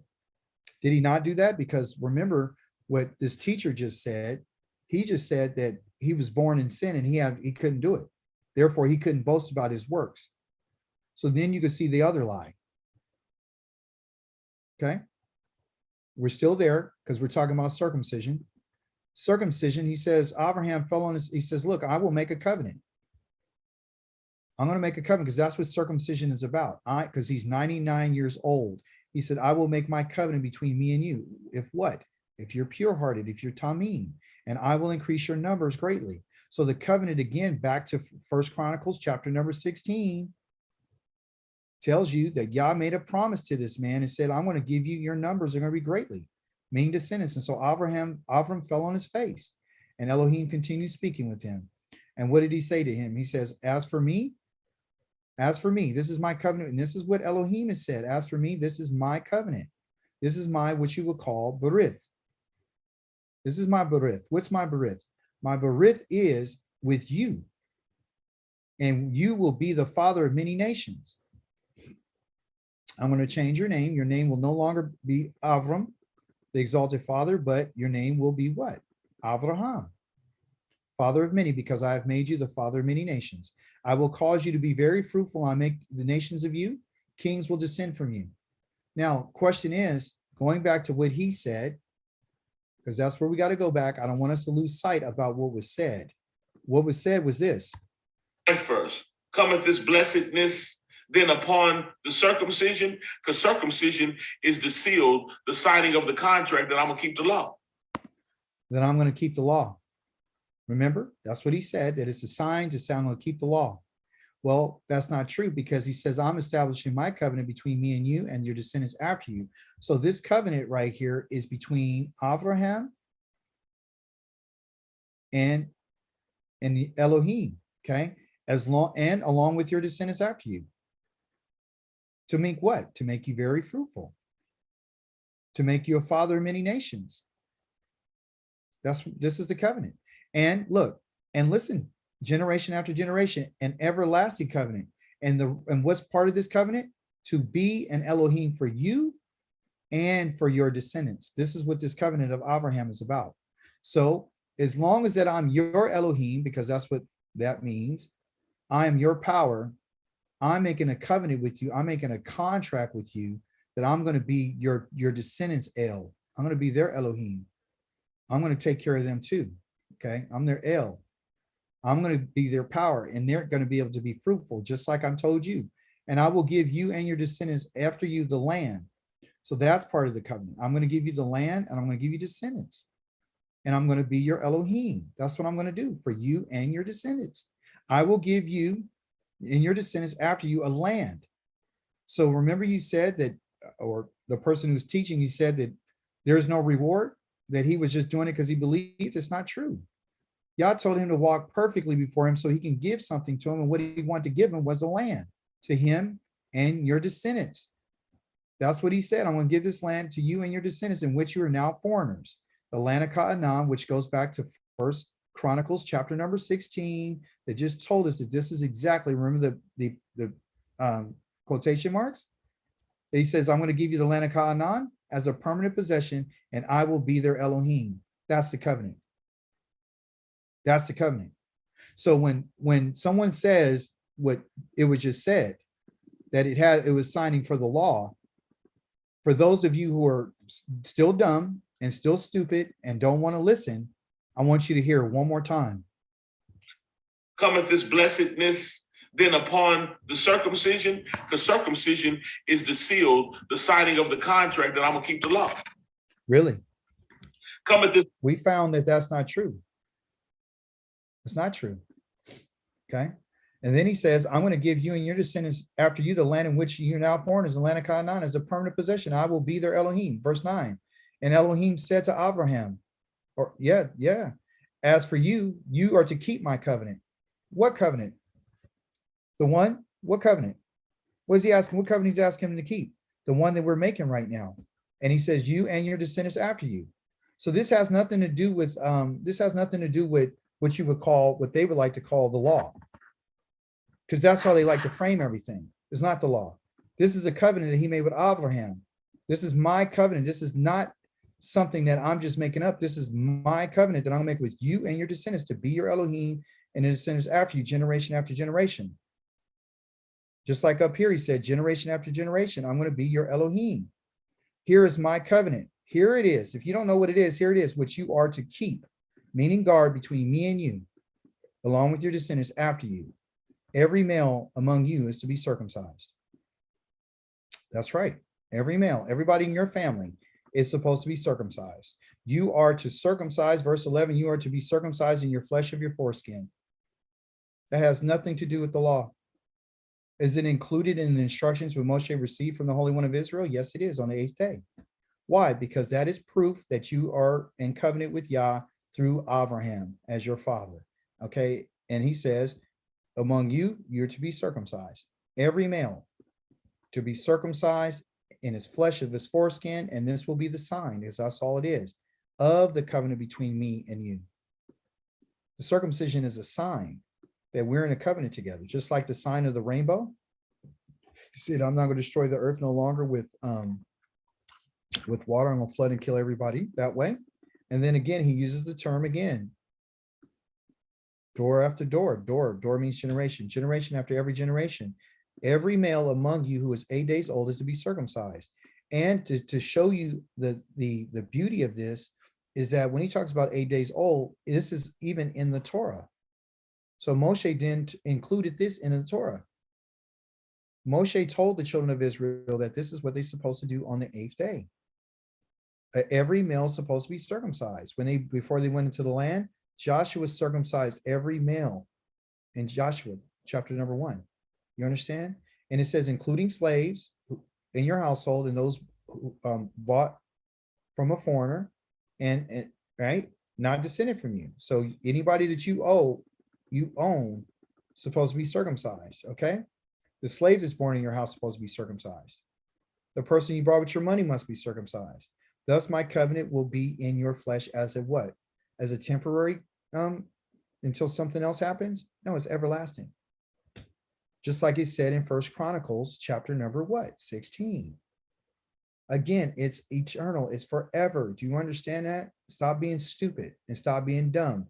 Any uncircumcised male who will not let himself be circumcised in his flesh of his foreskin, that person will be cut off from his people because he has broken my covenant. Okay, so that's not the covenant of what you would call, what the Christians and Hebraians want to call the law. It's not. It's not. I hope you got some understanding. Let's continue. That's this upon the circumcision only, or upon the uncircumcision also, because that's fleshly. It means something. Back in Torah, Tanakh, back in the day, right? You being circumcised sealed the deal that you're a lawkeeper. No, that's not true. That's not true. That is not true. We just saw in Genesis chapter number 17 that this is a covenant between Abraham and his sons and his people that he owns and that are slaves in his household. And they were in covenant with Yah for him to have descendants and land, and to give you the land of Canaan, and to give you descendants that as numerous as the stars. So what he's doing is he's intermixing what his beliefs are into what the text says. Okay. Was the circumcision part of the Torah? I just told you it was. That is part of the Torah. But circumcision didn't begin with Moshe. It didn't begin with the children of Israel that way. It began with Abraham, and you can read it, chapter number 17 for yourself, and go read it. He said, if anybody refuses to let this happen, they're breaking my covenant. And so there's covenants with Abraham that he made. There's an oath that he swore to Yitzchak, and there is what they call a kukai that he gave to the children of Israel, decrees and statutes and mishpatim, which is the overall Torah. Okay, so there's a covenant there as well. And also the 10 words that he spoke to them to say, I'm your Elohim. You understand? So the circumcision connects a person to the inheritance rights of the land. That's what circumcision does. But as he just said, let him say it again. Fleshly. It means something. It's fleshly. So again, they're moving away from physical. But fleshly, see, remember, fleshly don't mean anything. It doesn't mean nothing no more. But it meant everything to Abraham, because based upon his name being changed from Avram to Abraham was based on circumcision. He inherited what he got because he got circumcised, and that was the sign. So if you throw away the sign, okay, because it's back in the day and it's old and it doesn't apply, then you throw away your inheritance rights of being even called. He said you'll be cut off from your people. I want you to see that again. Any uncircumcised male who will not let himself be circumcised in his flesh of his foreskin, that person will be cut off from his people because he has broken my covenant. Now, you could say what you like and say, well, that's Old Testament. It's your choice. You can stay stupid or you can get smart and say, no, well, the Creator said this. And he said, how long is it? He said that this covenant right here is forever. It's not until something else comes. It's called everlasting, never to be broken. So either you're dumb and you can't read or whatever. And I'm not being insulting, it's the truth. Either you're stupid. And there are dumb animals out here. They're just dumb because people are like sheep and they're stupid. So what you need to do is make sure that you're not stupid and start learning. back in Torah, Tanakh, back in the day, right? You being circumcised sealed the deal that you're a law keeper, that you're Yisra'el and you're a law keeper, period. You entered a covenant agreement to keep the 10 Commandments. Genesis 17 never said that, did it? Do you see what can happen if you're not paying attention? He said that you're signing a deal for the 10 Commandments. Hear it again. Deal that you're a law keeper. Uh-huh. That you're Yisra'el and you're a law keeper. Uh-huh. Period. You entered into a covenant agreement to keep the 10 Commandments. Told you. Is that what it said about circumcision? Never said that, did it? You better listen, Israel. That's what you did. And the proof, the signature, the sealing of the contract was circumcision. But this is something else going on right here. But whose signature is it? Was it our signature, or was it the signature that the Creator chose? Was this something that Abraham came up with, or is this something that the Creator came up with? The Creator is the one who says to be circumcised. Abraham didn't come up with this. So based on what he just said, he said it was a signature, but whose signature? Whose sign is it? Is it Abraham's sign, or is it the sign that Yah gave to Abraham? See, we got to wake up. You can't be stupid.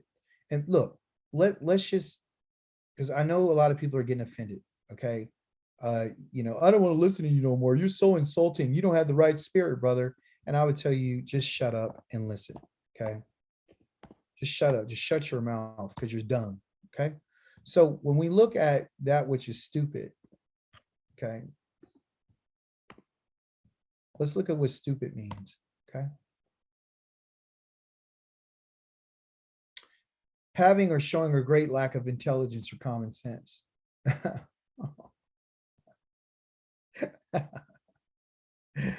One of my favorites here is that Yah says that his people are, and we saw it in Jeremiah, and we saw that in 4 and 21, and we saw this in 5 and 23, where he says, my people are brainless and they're foolish, and therefore you're ignorant and you're unintelligent. That's what he says. Why would he say that? Because it means that we're lacking something, and what we're lacking is called intellect. Okay. You lack intelligence and even common sense, because common sense would tell you that if the Creator said something, okay, versus what Paul the apostle said, which one would you listen to? Well, if you're brainless and you're mindless and you're a fool and you're very dense and you're ignorant and you're dumb as what they call dumb as hell, and you're unintelligent, you would listen to Paul. If you were smart and if you were intelligent and if you were informed, then you would listen to the Creator of everything. That's including the universe and that which you can't see. So what did he say? Whose covenant is it? Is it my covenant? Is it Tanakh's covenant? Is it Moshe's covenant? Or he says it's my covenant? Whose covenant is it? Whose laws are they? Are they his cokes? Or are they his mishpatim? Or is it his decrees? Whose are they? Who does the decrees and the laws and the instructions and all these different things belong to? You stupid people. Who do they belong to? Whose are they? Are they Jeremiah's words? Or are they Yahweh's words? Are they Ezekiel's words? Or are they Yahweh's words? Yah does have a signature, and it's called a Yohe Wahe. It's mentioned 6,828 times in the Tanakh. So tell me how many times you think it's mentioned in the New Testament. How many times did Paul mention it? 0. How about JC? 0. How about Luke? Dr. Luke, he got to be somebody. 0. Titus? 0. John? 0. James, 0. Peter, he got to know, 0. You stupid people. Have you lost your damn mind? Are you that dense that you can't understand that? It's time for tough talk. And I challenge anybody. Come on my channel. Come, I get it all the time.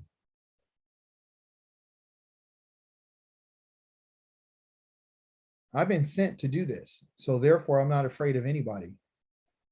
So come and meet me. And don't bring your violence. I got people telling me they want to kill me. I've had people that tell me literally they want to kill me. And hopefully that won't be the case in this case. Cometh this blessedness then upon the circumcision, those that sign the contract? Only? You sign the contract, you in. Or upon the uncircumcision also. These are the people that wasn't keeping the commandments. Yeah. Did you know it's better? You know what's better than the commandments? Uh-oh. What we read, did we read it yet? No, we didn't. Did you hear what he just said? Did you hear what he just said? You guys got to understand what he just said. He said the commandments, what's better than the commandments? Do you hear what he just said? That's alarming. But I'm going to let him say it. I'm going to let him say what he believes is better than keeping the Creator's commandments. Go ahead. Let's just see. I'm going to calm down. Go ahead.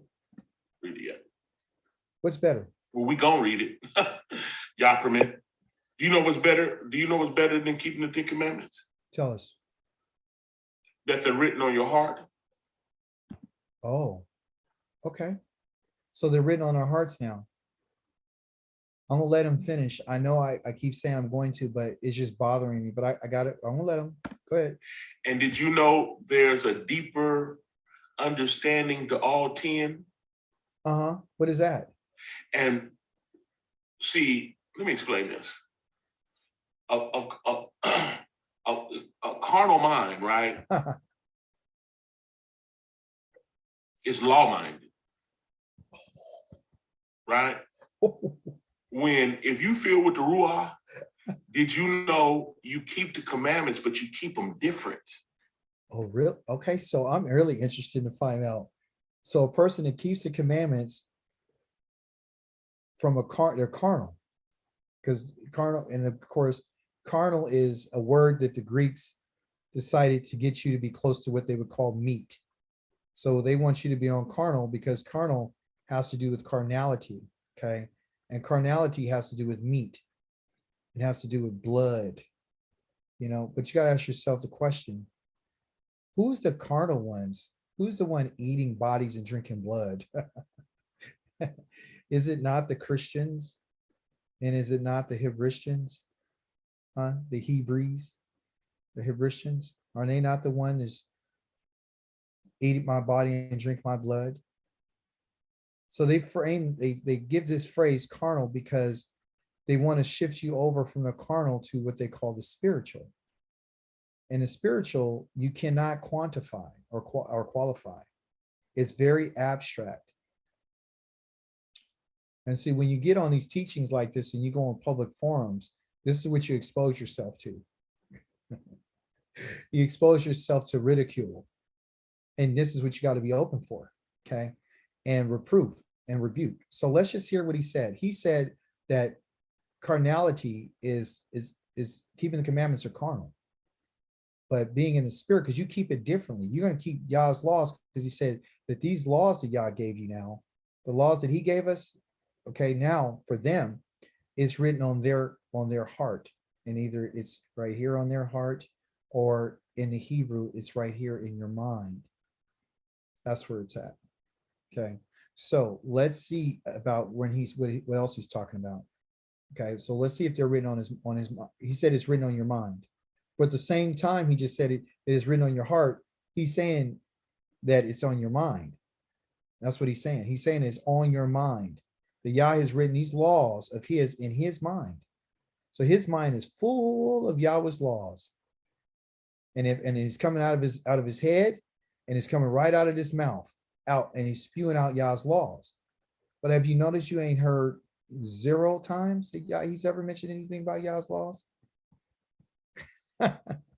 Let's hear them. Since they're written on your heart, because out of the heart comes the what they say? You keep the commandments, but you keep them differently.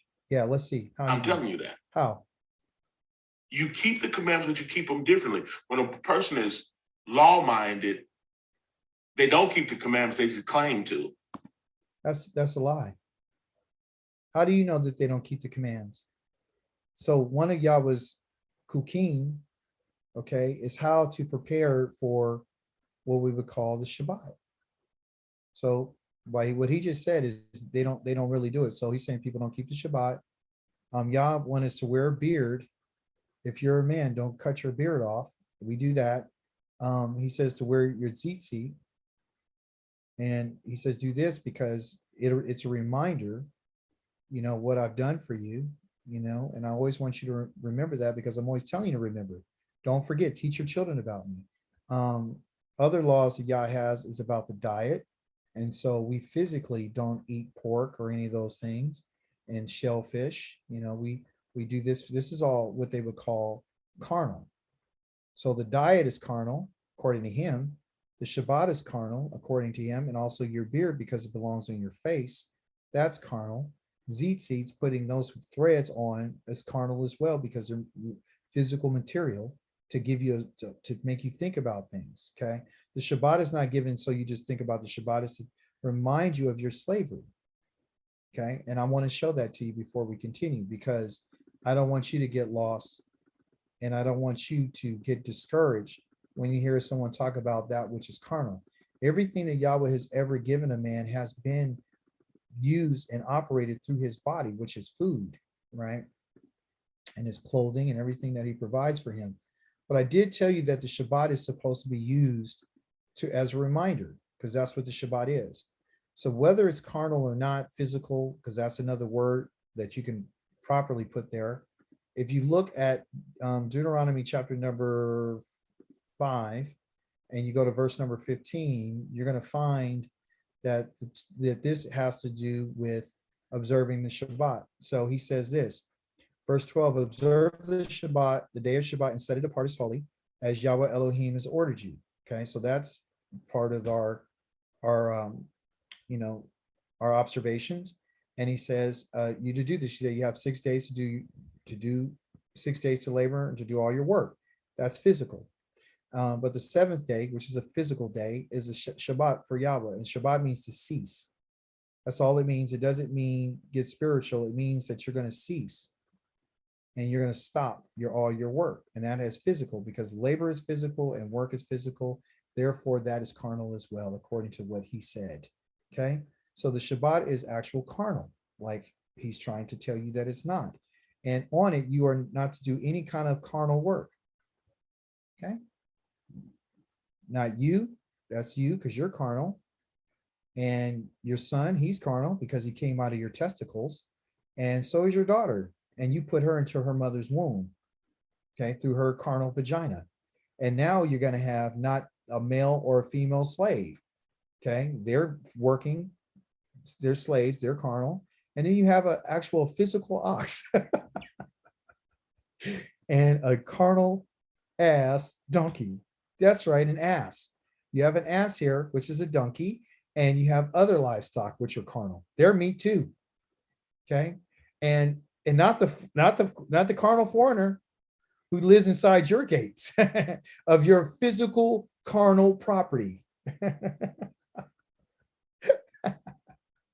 So that your male and female carnal servants can rest their little carnal bodies, just as you do.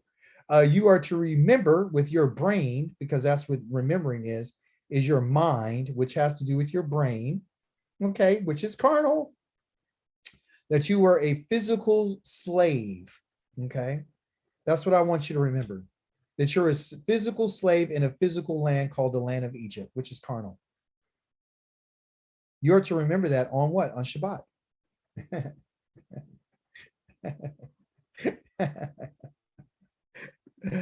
And Yahweh your Elohim brought you out physically from a, I guess he's carnal too, right? Because now he's physically brought you out from there with a strong hand. Oh, really? With a strong hand? Yes. He uses a carnal identifier to let you know how he did it. And he uses this too to be carnal. Okay. Was it spiritual? Did he spiritually bring you out? No. Dumb. He brought you out physically. Talking in these terms because a lot of dumb people still think. And if those of you are not stupid, just enjoy the class. Okay. Therefore, Yahweh your Elohim has ordered you physically to guard physically the day physically of the Shabbat. Do you understand?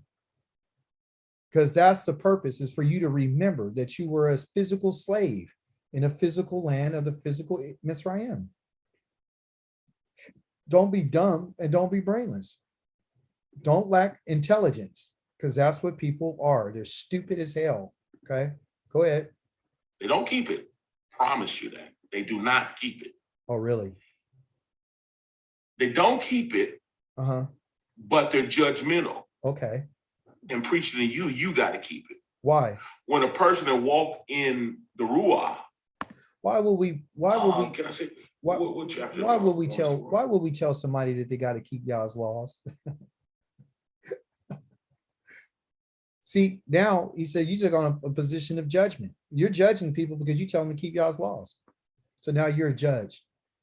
Well, that's what judges do. They guard Yah's words. That's what they do. So that's why I'm here. I'm here to make this video to show you that you got to guard what Yahweh says.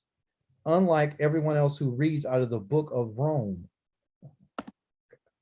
A person that walks in the Ruah, they keep it even if they didn't even know them. What? They keep the laws of Yah even if they don't know them. Did you hear what I just told you earlier about this word called abstract? Now, if they're going to put you in the Ruach, okay, which in the Hebrew is called the spirit, okay, but it's also called the wind and the breath, okay, that's what the Ruach is. All right, so the breath, but also too, the Ruach has this idea in the ancient Hebrew as a pathway, the meaning that you get on a certain path and you stick to that path. So when you talk about it's an organized thought. If someone is walking around in the wind, it has patterns. The wind, like we just said, well, it's hitting, the wind hits wherever. No, it has patterns. There's the south wind, the north wind, the east wind, the west wind. There's all these different patterns, and it stays on its course. So when someone says that, you know, they don't even know, remember I told you that you're stupid if you're, meaning you're unintelligent. Okay, remember I said that. And I'm not, again, being mean. I just got to say the way it is. If you think about what was just said, he said they don't even know. So here it is. So someone who doesn't know, okay, and they don't understand what's going on, they're ignorant, they're mindless, they're foolish, and they're dense. They're just dumb. They don't have any intelligence. So why would you so-called follow something that you don't know? So he's saying that this spirit, this Ruach, is guiding people into Yah's laws, and they don't even know they're keeping Yah's laws. So now the spirit is given so you can just let it just happen. You don't have to be responsible for anything. It'll just happen, just like believing. You don't have to do anything, just believe, because you don't have the capacity to do anything right. You know, it's literally like the people that are stupid are the people who are into what you would call religion. Being a Hebrew is not religious. We're not religious. We don't subscribe to this. Okay. We have what they call a way of life. And we understand that this way of life has been set out for us as a path and a direction. And that direction is guided by the Holy One of Israel. And it's only through his voice that he can lead and guide us. And the voice has been through the Torah. That's if you look in there and you just look this up in any Bible app or whatever, his voice, and it'll tell you that it's Yahweh's voice, is his Torah, it's his instructions. You understand? So anybody that gets off of this way of life and just kind of like aimlessly just run around ignorant and unintelligent and super dense and brainless, these people that don't know what's going on, those people are aimlessly walking around with no direction in their life. In the Torah will have what you call cycles. So there's cycles of life in the Torah. There's cycles. So in the Torah, they have cycles. And a lot of people don't want to go on those cycles. Okay, it just goes around and around. You got Torah portions, you got festivals you go to. It's just different times where you get to learn about the Creator. And it's called like a life cycle, like everything, like the trees, vegetation, fruits and vegetables, everything goes through a life cycle. Okay, and it has a beginning, and then it keeps going on and on and on. And it may seem like it's an end, but it's not. You understand? So what I want you to understand is this: listen carefully to what this person is saying.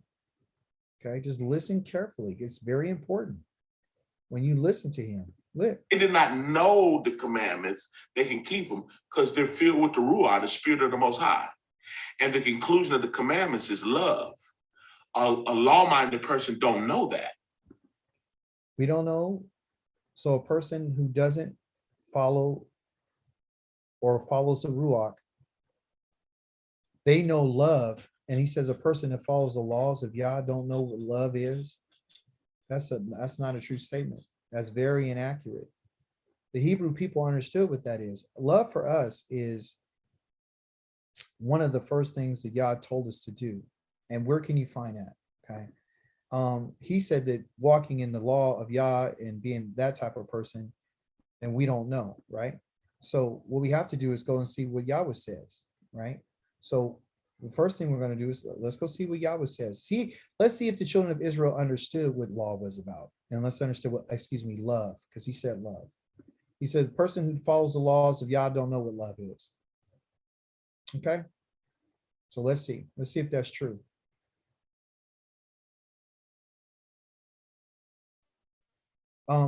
Now this is the commandment and the laws in which Yahweh your Elohim ordered you to teach. Told me or ordered me to teach you. This is Moshe talking to the children of Israel. Then you are to obey in the land you're going to crossing over to possess, so that you will fear. Okay, so that's number one. Yah wants us to fear him. Okay, so that's it. I need you to fear me, Eloheka, and you need to guard and observe and do all of his regulations and his commandments, which I'm giving you today. Not only you, but you and your child, your grandchild, as long as you live, so that you will have a long life. Okay. Therefore, listen, Israel, and take care to obey, so that things will go well with you, and so that you will increase greatly, as Yahweh Elohim of your ancestors promised you by giving you a land. So let's find out if we don't know nothing about love. Because remember, all the laws and the statutes and the commandments and the kukim, which I'm using those terms because that's what's written, and the Torah tells us that Yah says that he wants us to listen because he promised our ancestors a land flowing with milk and honey. So here's the greatest of all of Yah has told Israel to do. He tells them Shema. This right here is a direct imperative. It is a command. He says, listen, Israel, and obey Yahweh Eloheinu, meaning Yahweh is our Elohim. Yahweh is one. He's a God. Okay. You are to love.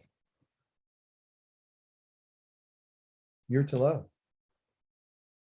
So he just said that we don't know what love is. And we're supposed to love Yahweh with all of our heart. And that is in Hebrew, your mind. And love him with all of your being. That is your nefeshka. That's your appetites. Okay. Your soul. Okay. Your desires and all your resources, everything that you have.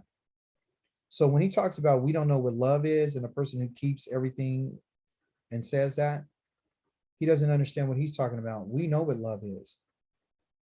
Ahavata. We're supposed to ahavata Yahweh. Eloheka edivekol levavika v'kol nafshika v'kol demeodika. Okay, and this is supposed to be on your mind. And you are to teach them to what? To love Yahweh. Because that's the whole thing. So the question is whether or not, so he says that we don't know what love is. But our love is not directed to anyone but Yah. And you can't love anybody else without loving Yah first. So Israel completely understands, because Yah loves prevents us from doing harm to our brothers and sisters. Yah's love, to loving his commandments, keeps us from stealing from each other, because we would abide by what Yahweh says. So the commandments of Yahweh are directly connected, because if you listen what he said, and I'll just stand right here for you so you can get an understanding. And I love this because we're learning a lot here today, that love is what is connected to the regulations and the mitzvot. And that's why he's asking us that we would give it to our children, and that we teach it. That's what our goal is, to love Yahweh. And you can't say that you love him if you don't do what he says. Okay. And he didn't ask us to believe anything. If you look at Shema Yisrael, Yahweh Eloheinu, Yahweh Echad, he didn't say believe that. He told us to love him. And that right here is a command. The Shema is obey this and love Yahweh. And you love Yahweh by doing what all these words, which I'm ordering you today. So the words that he's ordering, the words that he's talking about, is not these arbitrary words out of the book of Romans. The words that he's telling us to remember, and the words that he's saying today, is the words that he's telling us in verse number 1, which are what? The command and the Torah and the Mishpatim and the Kukim and all these different things.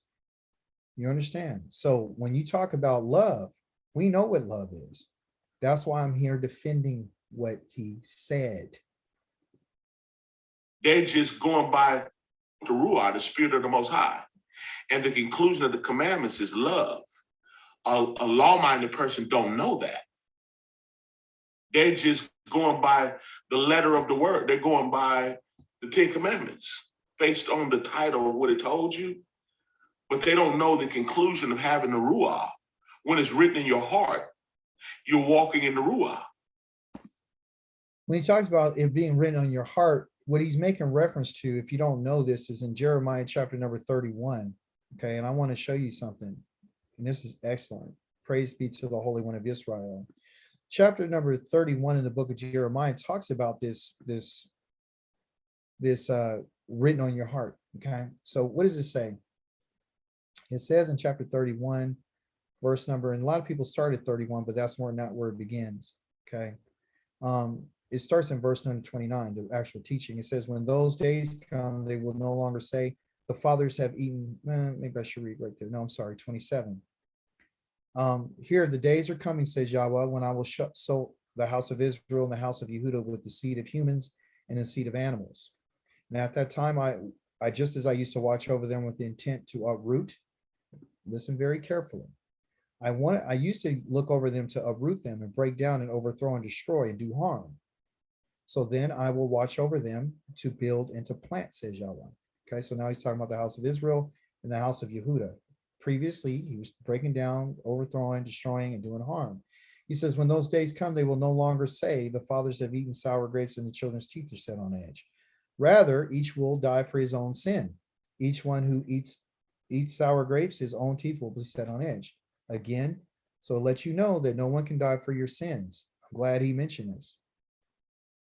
Each one will die for his own sin, because they were believing that the children were suffering and were being paid back for the father's transgressions.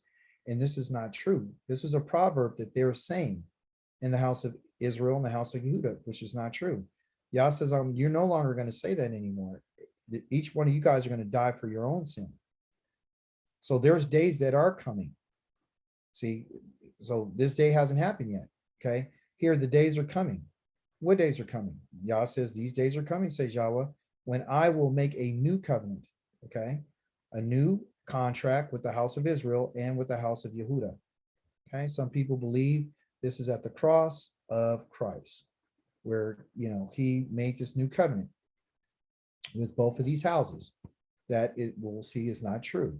And it will not be like the covenant which I made with their fathers on the day that I took them by the right hand and brought them out of the land of Egypt. So this covenant is not going to be like that covenant. Okay. Because they, for their part, violated my covenant. Okay. Even though I, for my part, was a husband to them. Okay. So it lets us know that this contract that we had with him was one of marriage. He was a husband to us and we were a wife, but they committed whoredom against the Holy One of Israel. And he's talking about all the house of Israel, not just one house, talking about both houses. But listen what he says. For this is the covenant I will make with the house of Israel after those days. Have you noticed he didn't say the house of Yehuda, he said the house of Israel. That means the whole entire 12 tribes. Okay, so I'm going to make this with the whole entire, all 12 tribes after those days, the days in which a person will die for his own sin. Okay. Yahweh says, I will put my Torah. Okay. That's what I'm going to put within them. And I'm going to write them. Okay. I'm going to put it within them. I'm going to write them on their hearts, just like the teacher just said that he wrote it on their hearts. Because so he's saying that these days, so it has to happen in these days. Because Yahweh said the day is coming. In those days for the whole entire house of Israel, not just people in Oakland and not people in Richmond, not people in Sacramento, but the whole entire house of Israel. Okay. After those days, I will put my Torah, okay, within them, and I will write it. So I'm going to put it inside of them. That's Bakir, in the midst of their souls. And I will also write it on their minds. That's what I'm going to write, the Torah. I'm not going to write a covenant on their minds. I'm going to write my instructions on their minds. So the difference between, what's the difference between the covenant that he made with the house of Israel when they were in Egypt versus the one that he, because here it is, he said, this is different. So the one that he's talking about making, and he's going to make another covenant with Israel. It's not going to be like this one in Egypt. What was it in Egypt? Well, they heard 10 words. And then the word stopped. And then he told Moshe to teach the children of Israel. He's saying, now I'm going to do it differently. I'm going to make the covenant with them. They're going to hear my words again. But this time, instead of Moshe writing it for you and teaching it to you, that's what we just saw in Deuteronomy chapter number 6. He said, listen, Israel, to everything I'm teaching you today. Well, he's not going to write it, and Moshe is not going to teach it to anybody. Yahweh says, I'm going to put this Torah within them and write it on their minds.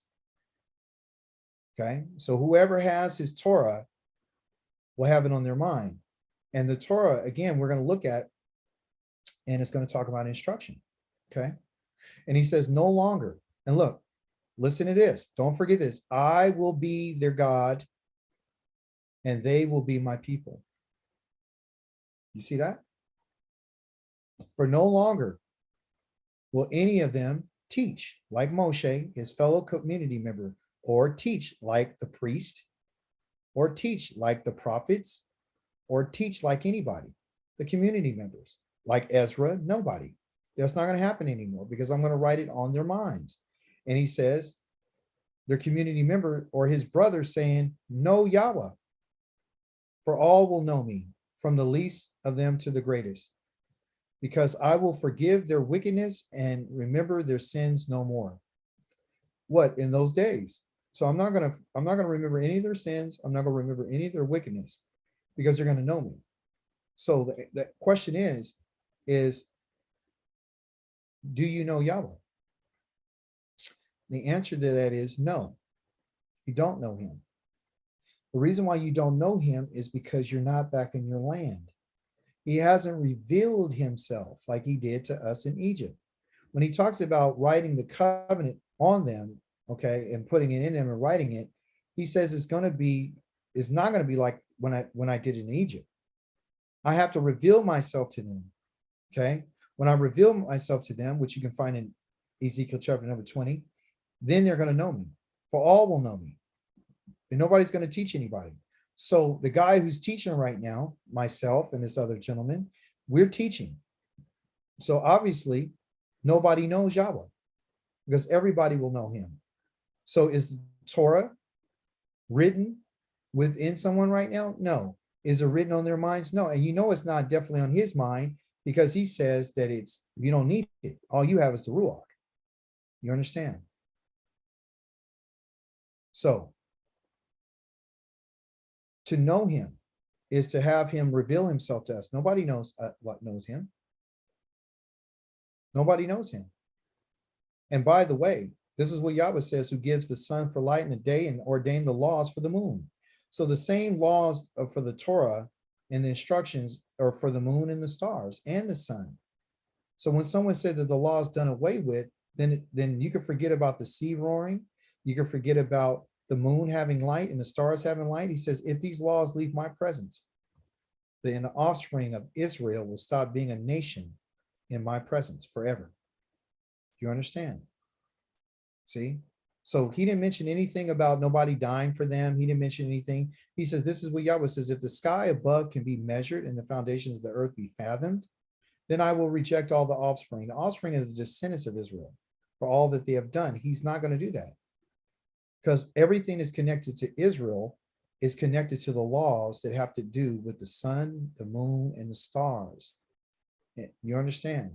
And if you can find out the foundations of the earth and you can understand that and you can fathom that and the measurement and the calculations and how it all works, then Yah says, then I'll reject all this offspring of Israel for all that they have done, says Yahweh. He doesn't mention anything about anybody else. You understand? So that's that. Again, it's always a problem with people. They don't want to hear the truth about what Yahweh has said. Okay, so let's continue and you'll find out again. Let's hear it. Oh, it's a big difference. They just can't see it though. Uh-huh. Oh, it's big, way different. Okay. Did you know if you don't know the 10 Commandments, but you're filled with the Spirit, you're not going to defraud your brother, you're not going to sleep with their wife, you're not going to covet things they have, you're not going to steal from them, you're not going to lie on them or for them when you have His Spirit in you. So you don't make void the law, you establish it, you take it on a whole nother level because you're filled with the Ruach. But law-minded people believe the 10 Commandments according to, how can I put it? He can't find it. He can't put it. He can't, he doesn't know how to say it. Because people that follow Yah's laws know better than what he's talking about. Yah's laws have expressed to us what it is that he tells us that we can do and we cannot do. And as a people, like sheep, we need to be guided and we need to be instructed and we need to be told. Yah's holding us responsible for our manner of life and conduct. And you can't hold anybody responsible for their life and conduct if you never tell them what it is.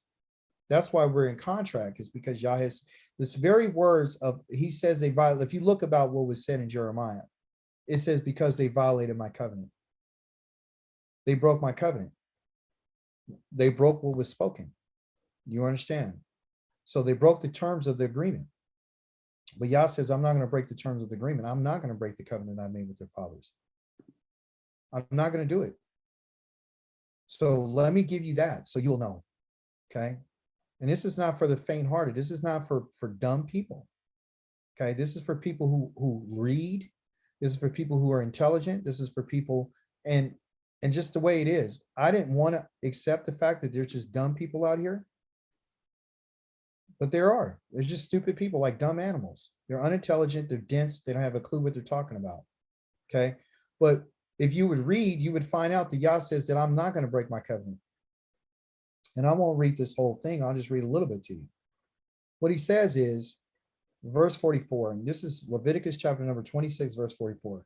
He said, yet in spite of all that, I will not reject them. Why? Because in 43, he says, you rejected my rulings. You guys rejected my rulings, my mishpat team, and you loathed my regulations. You hated what I told you. In spite of all that, in spite of them hating and rejecting my rulings, and of all that, I will not reject them when they are in the lands of their enemies, nor will I loathe them. Loathing means hate and despise. I'm not going to hate them to the point of utterly destroying them and thus break my covenant. So if he hated us, he would break the covenant, my covenant with them. I'm not going to do that because I am what? I am Yahweh, their Elohim. That's part of the covenant. Because those are the first words that he said to the covenant. I am Anoki Yahweh, your Elohim. I'm your Elohim. Rather, for their sakes, I will remember the covenant of their ancestors, whom I brought out of the land of Egypt. That's what I'm going to do. I'm going to remember this covenant. So you thought I forgot about it? I haven't. Whom I brought out of the land of Egypt with the nations watching. That's my plan. Okay. right? So I'm going to do this. I'm going to remember this, the ones already with the nations washing, so that I might be their Elohim. Now listen to this carefully. These are the laws and the rulings and the teachings. Verse 46. These are the laws, the rulings and the teachings that Yahweh himself, Yahweh gave these. These are not Moshe's words. These are Yahweh himself gave to the people of Israel on Mount Sinai through Moshe. Those are his words. So it's his laws, it's his rulings, and it's his teachings. The same thing that he spoke to Abraham. Okay. He just didn't put it on. He didn't give him a covenant on the stones. Okay. He gave him a promise. He gave these people stones. You understand? That was put in a gold box. And if you looked at the box, you're gone and you're dead. The words that were in these stones were what? The 10 words. The 10 words are Yahweh's testimonies. And the testimonies is the fact that they are supposed to testify that he is their Elohim. That's why it was written here, because those are his words that they kept with them, because those are his testimonies. Unlike the new testimonies of Peter, James, and John. You understand, in the Gospels that are not guarded in a box that you can look at, throw around, and make up a whole bunch of lies off of. Do you understand? So Yahweh gave these words and these laws and these rulings himself that he gave to Israel. That's what he did. You understand? Okay, so he's not going, and remember, he said, I'm going to remember my covenant. I'm going to remember the one, and I'm going to be very clear about the one I brought out of the land of Egypt. So for you to say that his covenant is broken, you don't know what you're talking about. He hasn't broken his covenant, not with us.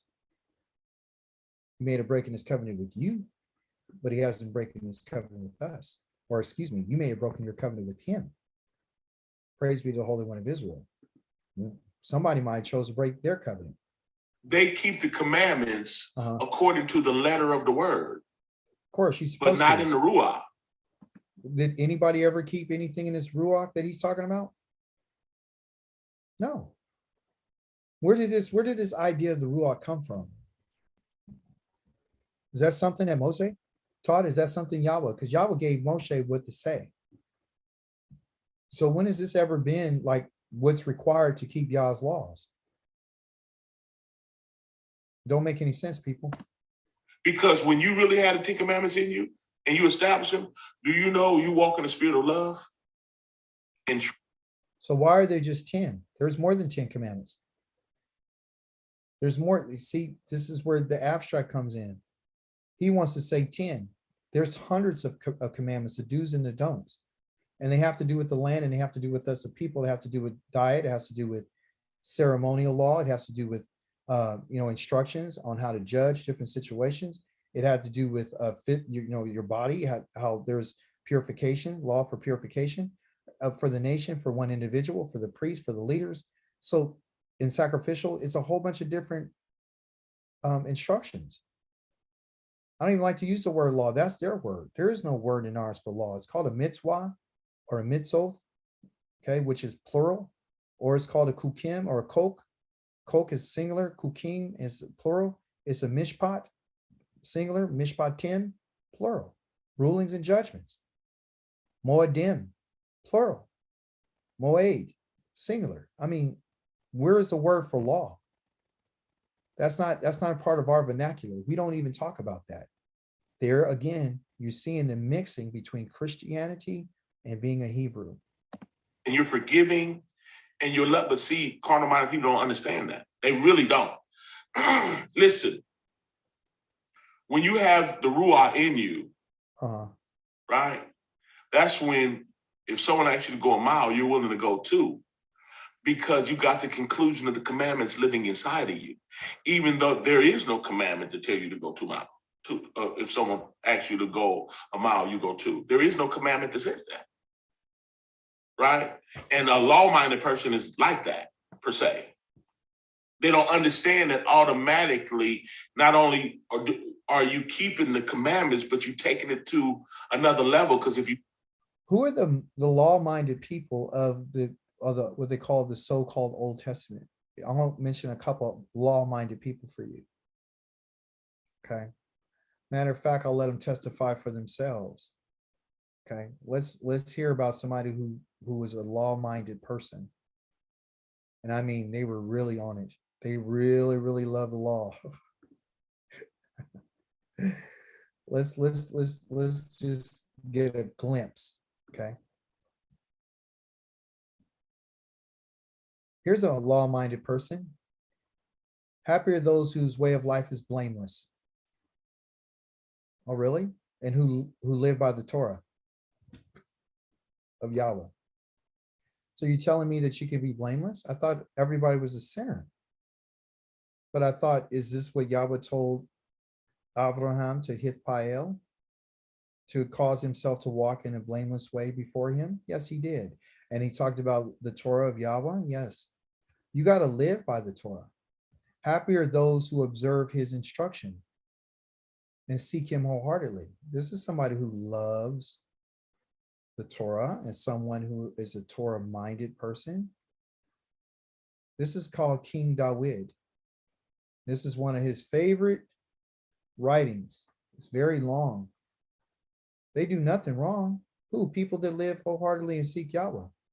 You lay down your precepts for us to what? To observe with care. May my ways be steady in observing your laws. When I will not, then I will not be put to shame, since I have fixed my sight on all your commandments. I thank you with a sincere heart as I learn your righteous rulings, which are mishpatim. I observe your laws. I will observe your laws. Don't completely abandon me. How can a young man keep his way pure? By guarding it according to your word. I seek you with all my heart. Don't let me stray away from your commandments. I treasure your word in my heart so that I won't sin against you. Blessed are you, Yahweh. Teach me your laws. This is King David. I will proclaim my mouth with all your rulings, your mishpatim, that you have spoken. I will rejoice in the way of your instruction, your Torah, more than any other kind of wealth. I will meditate on your precepts, which are kukim, and keep my eyes on your ways. I will find delight in your mishpatim, judgments, regulations. I will not forget your word. Deal generously with your servant, and I will live and observe your word. Open my eyes so that I will see the wonders from your Torah. You stupid people. Though I'm just a wanderer on earth, don't hide your commandments from me. Don't hide them from me. I'm continually consumed for the longing for your judgments, your rulings, your mishpatim.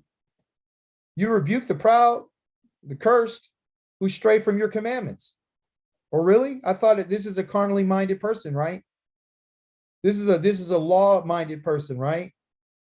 Is this law-minded person said, remove the scorn and contempt from me because I observe your instruction, which is your Torah? Even when the princes sit and plot against me, your servant meditates on your mitzvot, your laws. All your Torah is a delight to me. They are my counselors. You get it? I could go on and on. Do you want me to go down? I just go down. We won't do it all. Let's just go to 33. Teach me, Yahweh, the way of your laws. Keeping them will be its own reward. Remember, there's no reward for being a sinner, you stupid people. Give me understanding, then I will keep your Torah, you stupid people. I will observe with all my heart, not half of it, all of it, if you teach it to me. Guide me on the path of your commandments, your mitzvot, for I take pleasure in it, you stupid people. Bend your heart towards your instruction and not towards selfish gain. Turn my eyes from worthless things. With your ways, give me life. Well, that's just the front part of 112. You could go on forever. He didn't really mean that. Let's just go to 48. I'll lift up my hands to your mitzvot, which I love. I will meditate on your laws. Oh, really? What are you going to meditate on with your laws with, David? King David, what are you going to meditate with? Oh, well, you usually do it with your mind, you stupid people. You're stupid. You're dumb. Okay. Though the arrogant scorn me complete, I have not turned away from your Torah, you dumb people. Well, that's a little harsh. Well, let's just scroll down. It's long. It's like what, 100 something verses. So maybe it's just half of the first part of it. Let's just find something else. Let's start at 92. If your Torah had not been my delight, I would have perished in my distress. What, your Torah? Yes. I will never forget your precepts. Oh, really? Where's the Ruach at? Where's the Ruach? Where's the Ruach? Where is it?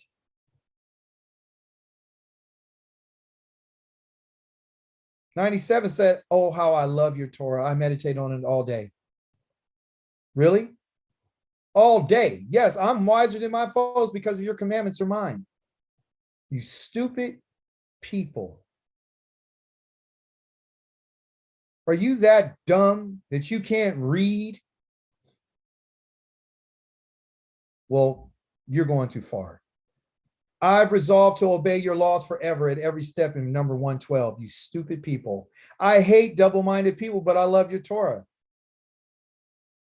Do I need to say any more? Or do I need to keep going on? I dare anybody to come and challenge me. Challenge me. Like that, per se. They don't understand that automatically, not only are you keeping the commandments, but you're taking it to another level. Because if you knew what the commandments really are, it's the spirit of Yah in word form only, because the stone, because of the flesh, because of the stone. And the stone represents the stony, hard-head, fallen nature of man. The stone is what the covenant is written on.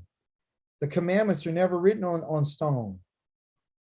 The covenant is written on stone for the purpose of putting it in a gold box, because it's Yahweh's testimonies. It's his words.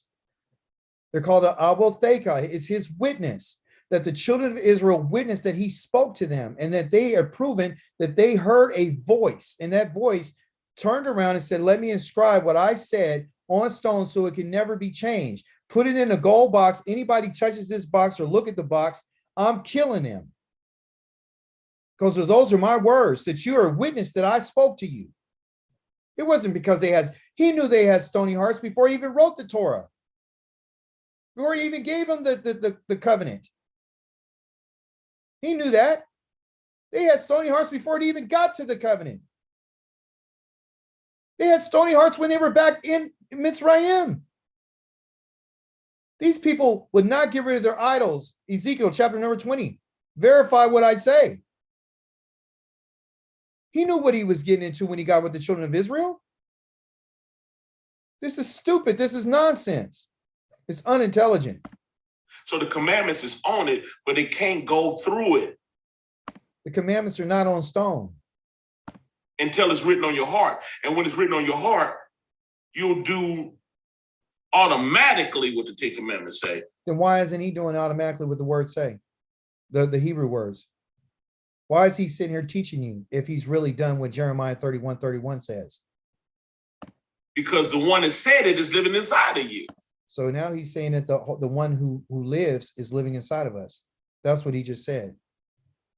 He's saying that the Ruach is, which in his mind is the creator of the heavens and the earth, which is a third, is either, I don't know.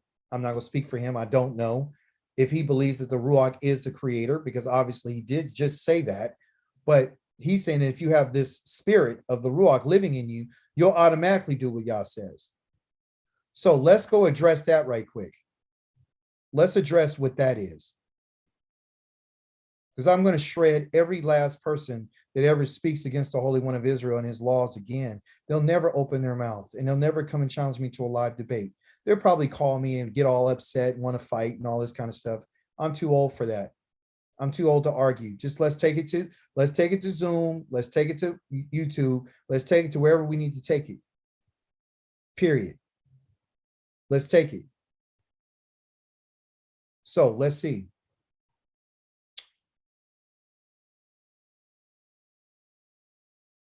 I believe the prophet Ezekiel.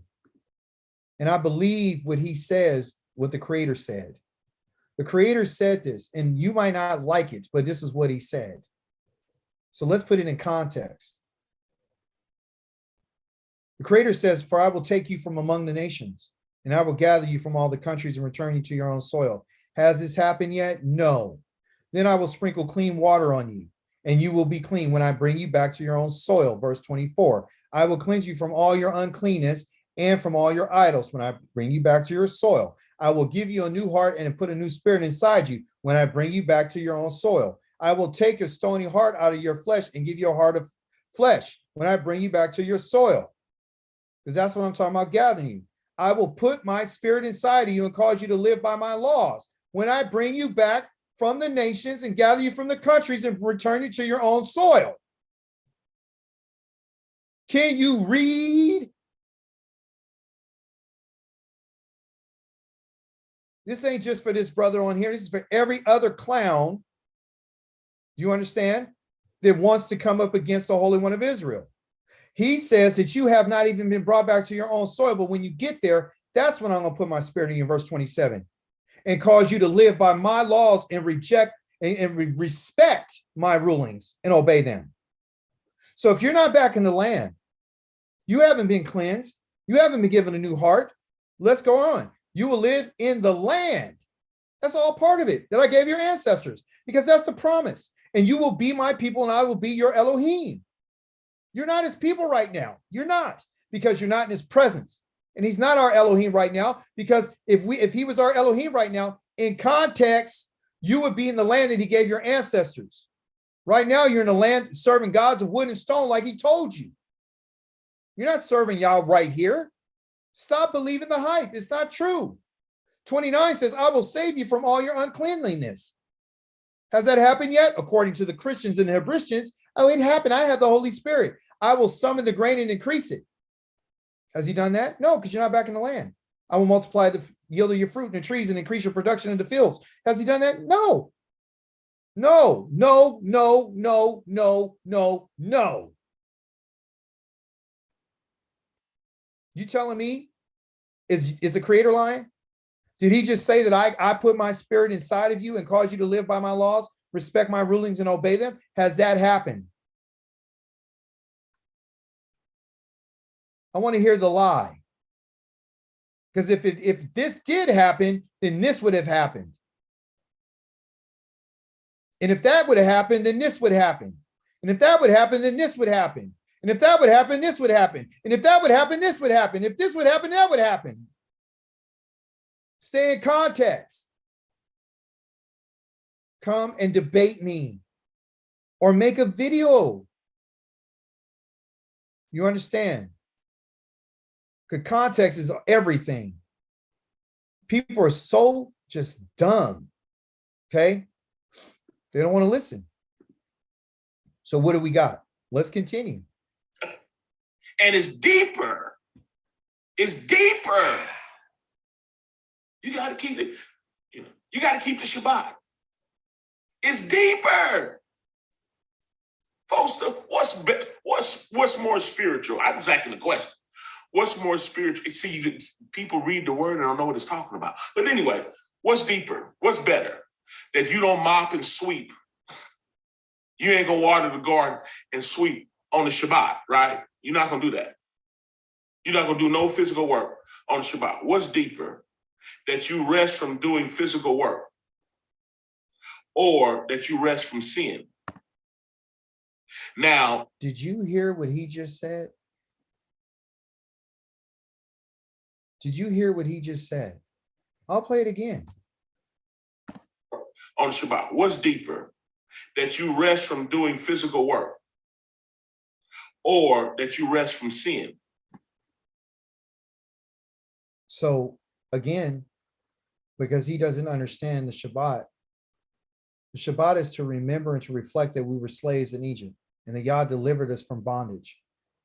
Any type of physical work that's being performed on that day is reflective of our slavery. That's the reason why the Holy One of Israel has asked us not to do that work, because he freed us from that. That's why he asked us to prepare our meals on the 6th day.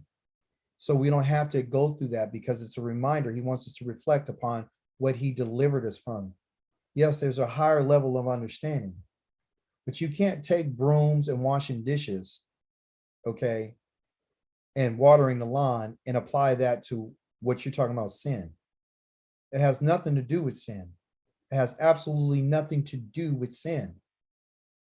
The Shabbat is a time of ceasing from your work because Yahweh ceased from his work, but also too is commemorated every single week for us as a reminder, as I showed you in Deuteronomy chapter number 5, number 15, verse 15, that you and I were slaves, and Yah wants us to remind us of this because it's a promise that and he knew that we were going to slavery, and he knew that we would be exiled, and he knew that we'd be in the land of our enemies, and that one day we would have to be delivered again. So he's reminding us who it is that is our Elohim. We don't sit back and say, well, oh, I don't have to work today. We look back and we reflect upon everything that Yah has created. We look and we reflect upon our slavery. We reflect upon what he's done for us as a people and what he promises to do for us again. And it identifies him as being our Elohim because it's his part of his covenant. That's one of the covenant terms. That's the covenant terms. In the covenant terms of the 10 words, it doesn't tell you to prepare on this to prepare your meals. It doesn't show you that. It just tells you don't, work 6 days. It tells you, it describes it. These are the terms and conditions of our relationship and our contract together. Okay. So again, it's just, I don't know if it's a misunderstanding. I don't know if it's just because you lack the understanding from the Hebraic culture, but we can wash our dishes. We could do certain work like that. We could wash our dishes. We could clean up behind ourselves. We could bathe our bodies. We could do make your beds up. We can do all that kind of stuff. What you can't do is things that have to do with business. And what you can't do is things that have to do with you talking about your business. You can't do anything that has to do with buying or selling. You can't do anything because buying and selling says that someone else is working and doing labor. But he says going away from sin. So now you can see that this teaching that he's introducing is in the book of the Romans. The book of Rome's lies. That's what this is. It's a book of lies. Okay, to get Yahweh's people off of what he's talking about. And unfortunately, this brother right here has decided that he doesn't want to stay over on Yah's side. He wants to continue to stay on the Roman side. And because he's made that choice, now it's time for him to pay the cost. People like me is going to come after people like him, regardless to whatever it is. Now, a law-minded person thinks sin is not keeping the letter of the 10 Commandments. But the true sin is us, our nature. Our fallen nature is the sin. We got a wicked spirit. Okay. So when he talks about this wicked nature, and he talks about how we're wicked and we're this and we don't have any way out, we're depraved, and the lawful mind and so forth and so on. He goes on and on about how jacked up we are, right? That we don't have capacity, because that's what I'm hearing. When you look at that, the only first thing I think about is the book of Genesis in chapter number 4. And in this book, the Holy One of Israel has said something to Cain. And this is what he said. I want you to listen. And this is a story about Cain and Abel, which they call the Havel and Cain. It said in verse number 3, in the course of time, Cain brought an offering to Yahweh from the produce of the soil, and Havel brought the firstborn of the sheep, including the fat. Yahweh accepted Havel and his offering, but did not accept Cain and his offering. Cain was very angry, and his face fell. Yahweh said to Cain, why are you so angry? Why so downcast? If you are doing what is good, now this I want you to pay attention. If you are doing what is good, shouldn't you hold your head high? If you don't do what is good, sin is crouching at the door. So yes, sin does exist, but sin is only at the door. And sin is at the door when you're angry. Okay. Sin is not available when you do that which is good. Okay. It says sin is crouching. It wants you, but you can rule it. You can rule over it. Now that's from the Creator, Yahweh, right here. It got Adonai, but it's Yohe Wahe. Yahweh said that you can rule over it. So this idea, and this is Genesis chapter number 4, verse number 7. From the idea about what we just heard that a person, you can rule, you don't have no rulership over sin. Let's hear We're all letter of the 10 Commandments. it. But the true sin is us, our nature. Uh-huh. Our fallen nature is the sin. Okay. We got a wicked spirit. So he's saying that you can't rule over it. Continue. We're argumentative, we're rude, we're nasty. Was Abraham argumentative? Because he said Abraham was born in sin. He said a lot of people in the Old Testament was born in sin, and as we were born in sin and conceived in iniquity and so forth and so on. Was Abraham nasty and wicked? Was Lot nasty and wicked? Was Noah nasty and wicked, as he just said? Because that's what he's saying. I'll let you hear it again. I want you to hear what he's saying. See, you got to listen to what he's saying versus what the Creator says. Because it's going to be about him and what the Creator says. It's going to be about what Paul said, and the Creator is going to be about what Luke said, and the Creator is going to be what I said versus what the Creator said.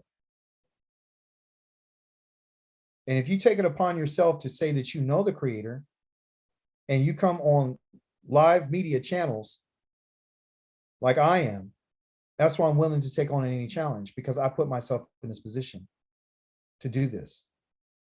So I want everybody to understand. This man just said that you and I and everyone else is wicked. We're argumentative and everything. And that's their catch. That's the whole thing. That's what the Christian and the Hebraians are teaching. See, the Hebraians are just following what the Christians have done and told us that you guys don't have capacity. But they never told us, like Yah said, to walk uprightly and be perfect and blameless, like he told Abraham. So when someone starts talking like this, you got to ask yourself, is it possible that anybody could have followed what Yah said? And we saw in 26:5 in Genesis that yes, Abraham did do what Yahweh said. He was the ideal man for what Yah wants us to pattern ourselves after our father. He wants us to be like Yitzchak and Yaakov. He wants us to, he knows we're going to have challenges. They all had challenges. They all had different experiences. But one thing that they were about was they were faithful to who Yahweh was and who he is. And that's why they shared this narrative and story with us and told us, and they were faithful to Yahweh because they knew they had a relationship because he made a promise to them. Okay. So this idea of you being wicked, rebellious, and all this kind of stuff, that's all by choice. That's all by choice. I mean, there's another example of Shem, Ham, and Japheth. Ham decided to look upon his father's nakedness. Did Shem do that? And did Japheth do that? No. What did they do? They turned their hair backwards, and they went backwards in with that. So they had an opportunity to do that, which is wicked, and they didn't. Cain didn't have to kill his brother, by the way, folks. He chose to kill his brother. You understand? Because he got ruled by his anger and his sin. Sin was waiting for that opportunity, and he took it. So sin is available, okay? But you don't have to respond to it. Temptations are always going to be available. Abraham could have easily decided to go in a different direction, but he didn't. He did what Yah asked him to do. And Yah gave him the faith that he needed to do what he needed to do. And it was a test. Yah tested him, and he passed the test. Yah gives Israel tests all the time. So since he just said that we're all wicked and we're all this and we're all that, and that's what he said, okay? I want to show you, since, we know that David had made a mistake. We know that, right? So I'm not here to condemn anybody. I just want to be clear. I'm not even condemning this brother right here. I'm not condemning him. I'm not going to condemn him because I can't. I'm not the judge of all the earth. Okay. I'm not the judge of all the earth. I'm just bringing out what the Holy One of Israel says to make comparisons. So if you look what he said, and I'm just going to give you an example. If you look at the book of Deuteronomy, okay, those of you who read Bibles or read the Torah and read the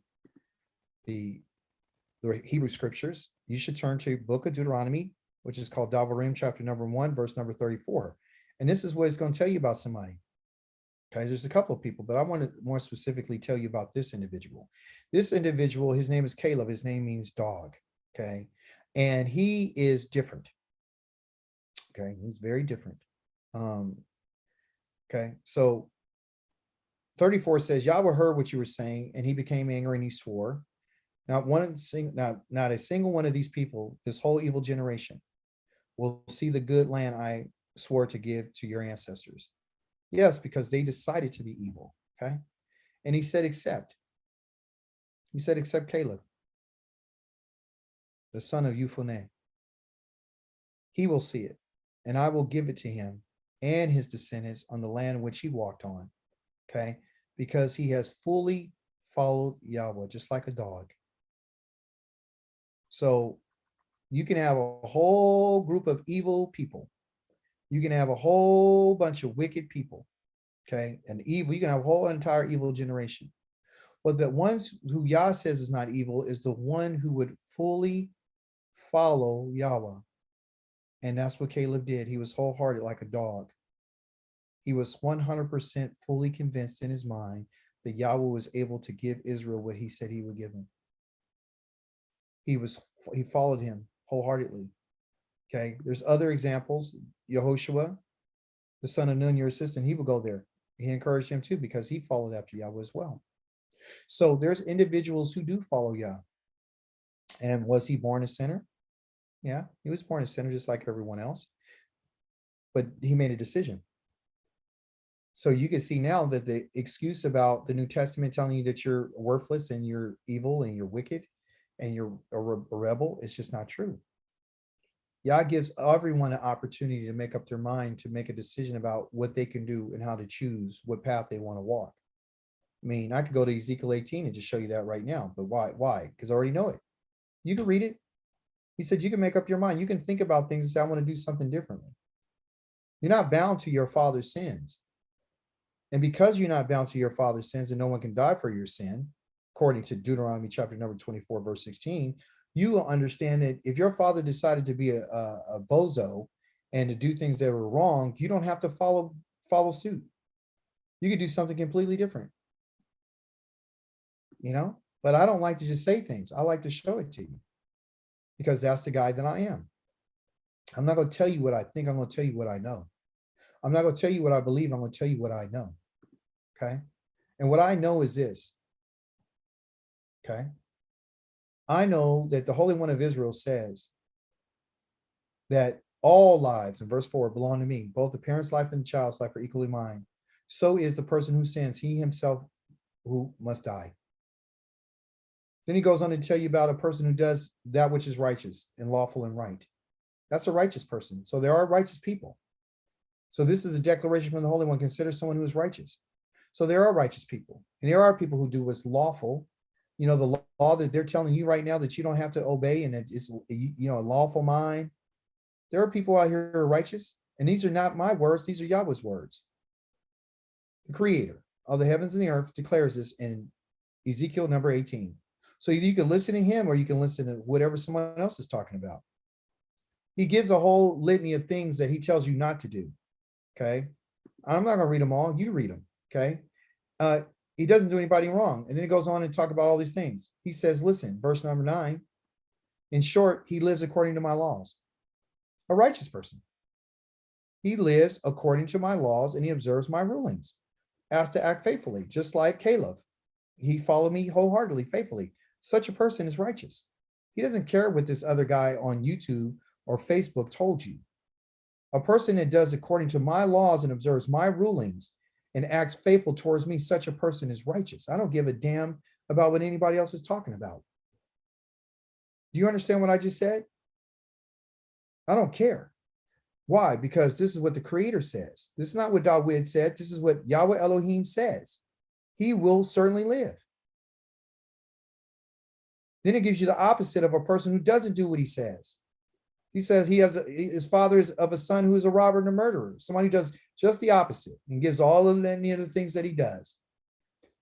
Then he asks a question. He says in 13, demands interest, should he live? He said he will not live because he is engaged in all these disgusting practices. he must be put to death. His blood is on him. This is why they don't want the law. This is why the teacher that you're hearing on Facebook doesn't want the law. Because it means that him and along with everyone else who believes what he believes, they're dead. Yah's killing them. He's putting them to death. Okay.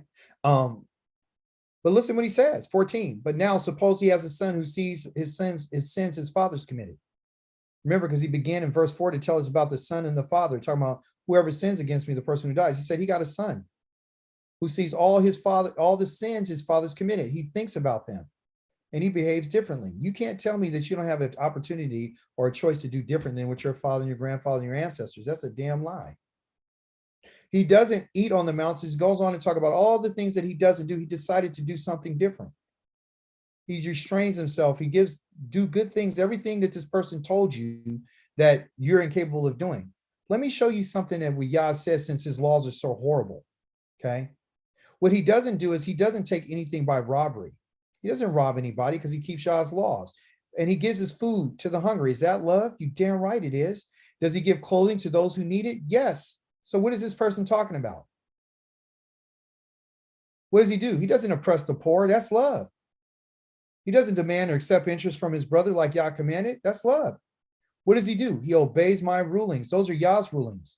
And he lives according to my laws. You almost had me call you something.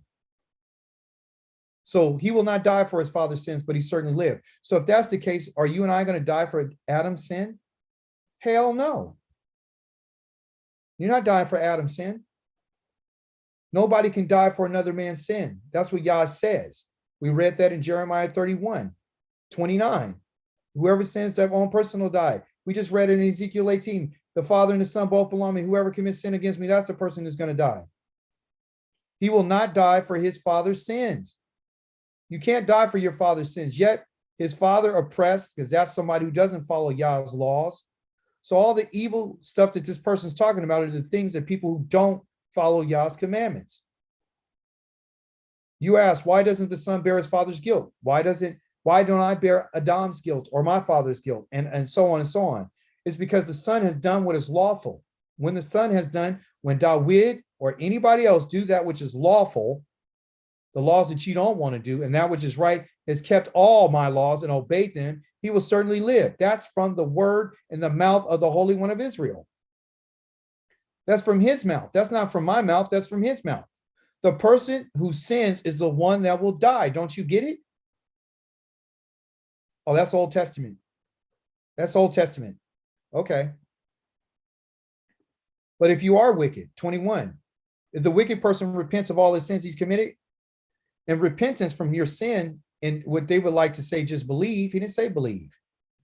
If the wicked person repents, meaning turn from all his sins he's committed and keeps my laws and does what is lawful and right, he will certainly live and not die. None, absolutely none of his transgressions will be remembered against him. For the righteousness he has done, he will live, because following Yah's laws is what you would call righteousness. And you can obtain righteousness. Our father was given righteousness and caused to be righteous by Yahweh and caused to believe and to support what Yahweh said, because Yahweh gave that to him as a gift. 23, Yah says, do I take pleasure at all in having the wicked person die? No. He said, wouldn't I prefer? Listen, he said, wouldn't I prefer that he would turn from his ways and live? Turn back from his ways and what? And live. But you got a dumb person who would tell you that, you know, a person with a carnal mind who keeps Yah's laws is carnal. On the other hand, when the righteous person turns away from his righteousness, because you can be a righteous person. Yah just declared that a righteous person can actually turn away from his righteousness. This is what they're not telling you over in the Christianity world and Christian world.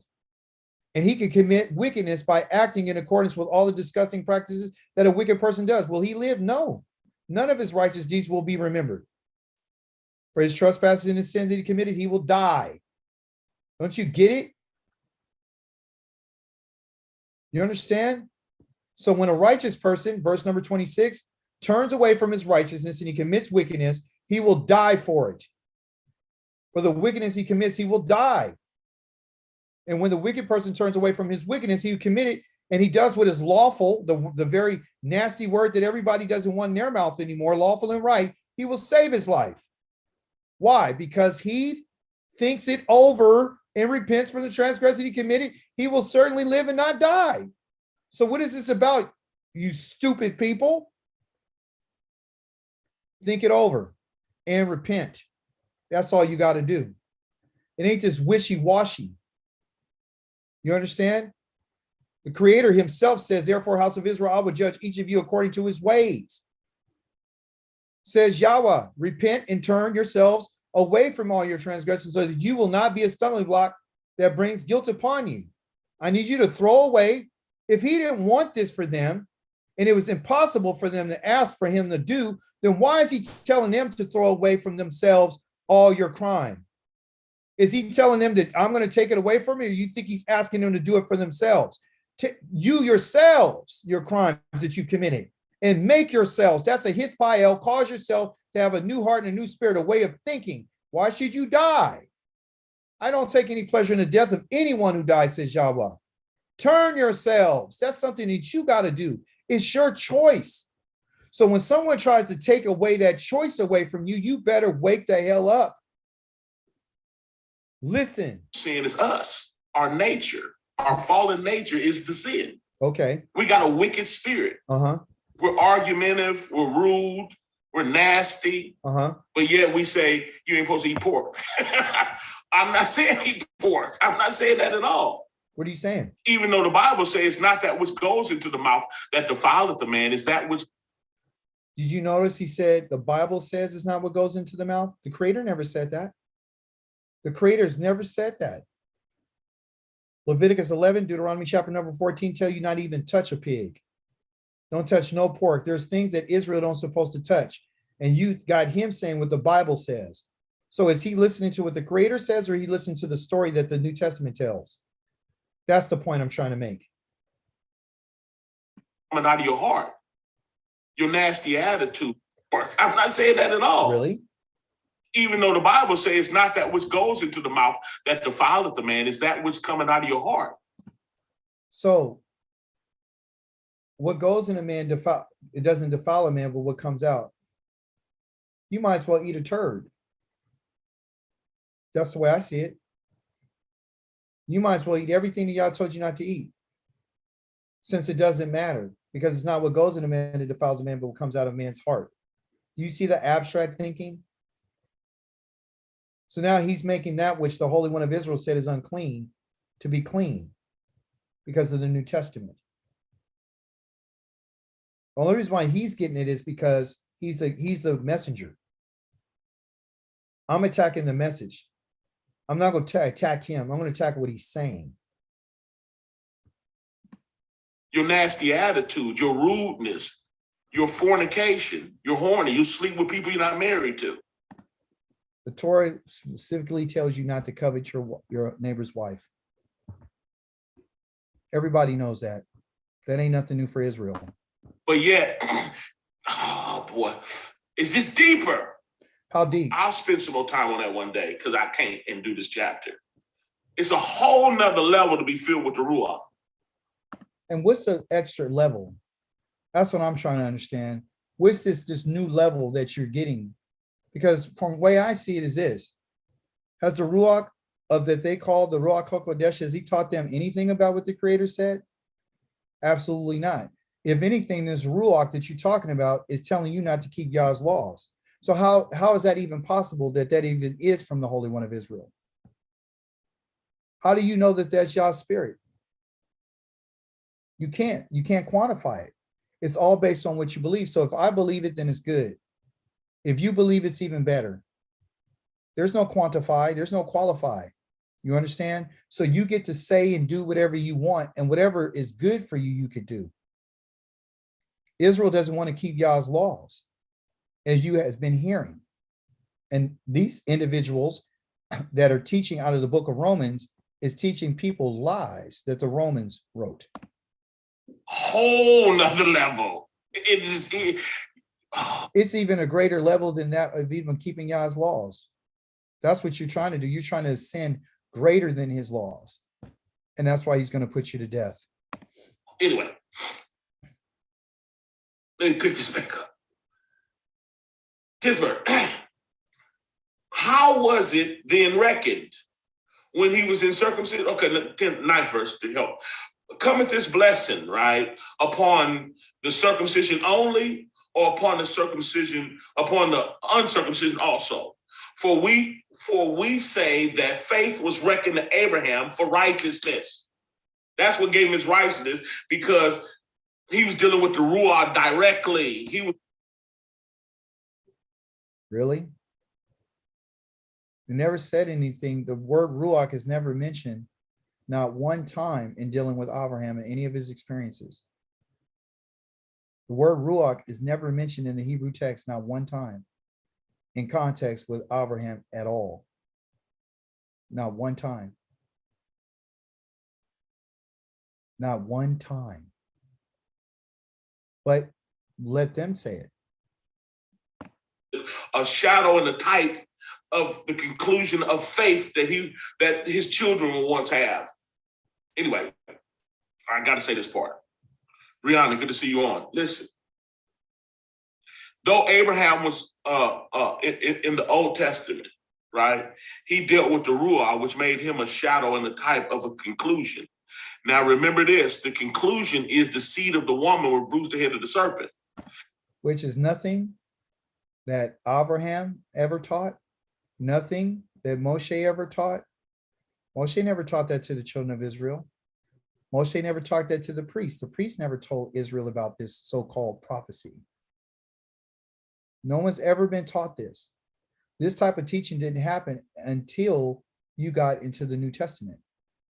That's what I'm trying to show you and explain to you, where you got to be very, very careful, because you could be led astray because you're dumb and you're stupid.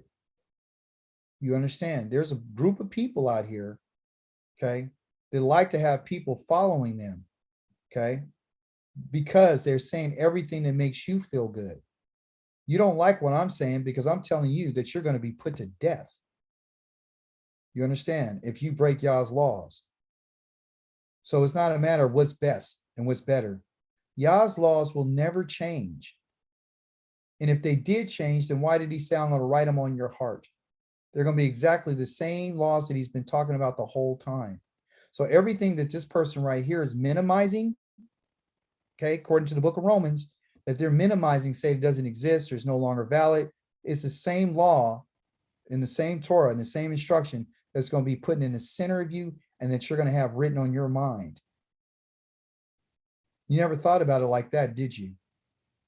You know why? Because you got to admit you're stupid and you're dumb and you're brainless, because you won't sit your behind down and think. All right? Think about what's being said to you.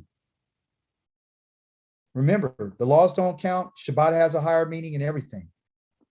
But yet we're teaching people. Has Yahweh written his law upon your mind? Has he brought us back to the land and cleansed us? No, he hasn't. You're in exile right now, so how could he be with you? Well, when you're dumb and you're stupid, you believe that he's with you. What he's trying to do, when I talk about being dumb and stupid, I'm talking about the people who are just, something's off. Either you got a lot of fur around your eyes, you can't see, or you have a terrible shepherd who's leading you because they're blind too. And they're very prideful and they won't take the time to sit down and say, you know what, I've been reading this New Testament all my life, and there really ain't nothing different between what I believe and the Christian believes.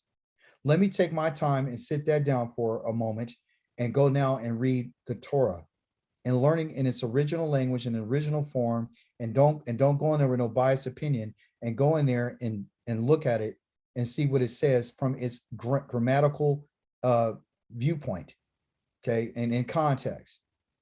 And I need to look at the grammar. I need to look at the syntax of the sentence. I need to look at all those different things. I need to look at whether these are questions, interrogatives. How was the tense? We saw in the different tense.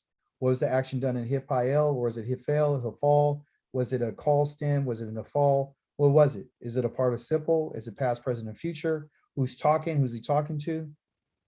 These people don't want to do that. They don't want to put in that work because where they're at means that they got to start all over from scratch. That's why I challenge him. I'm challenging everybody. I enjoy it. Why? Do I like arguing? No. What I want to do is challenge your thought because your thought is off. It's off. That's the Mashiach.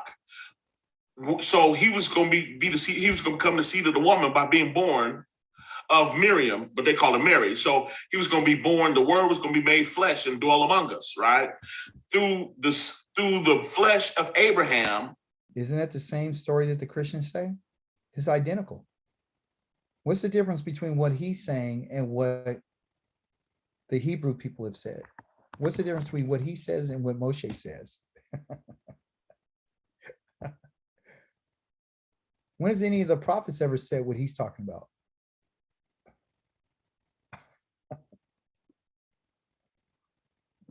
Via Mary.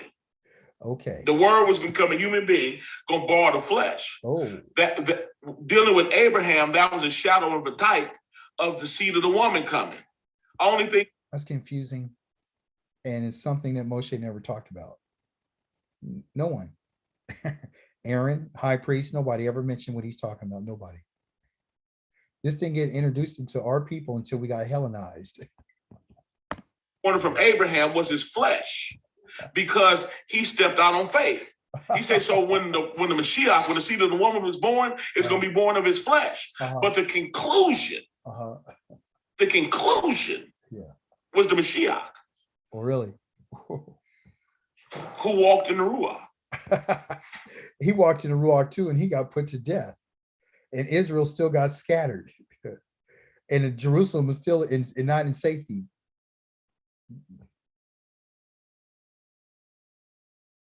Did not the other second temple get burned down? Has Israel had a king sitting upon the throne since then, or even at that time? So what's the efficacy of what we're talking about? See, you see why this doesn't make any sense? This guy never sat down, he never ruled, he never sat on the throne or nothing. And it's been thousands of years and Israel is still in bad shape today. But you have the Ruach, but you're scattered. You have the Ruach, but you don't even know your own language. You have the Ruach. You have the prescribed path, but you won't keep the Torah. You won't even honor the Shabbat the way it's supposed to be. You won't even wear your beard like the Creator has asked us to. You won't do anything he tells you to do because the Mashiach told you that you're done, you're free. Period.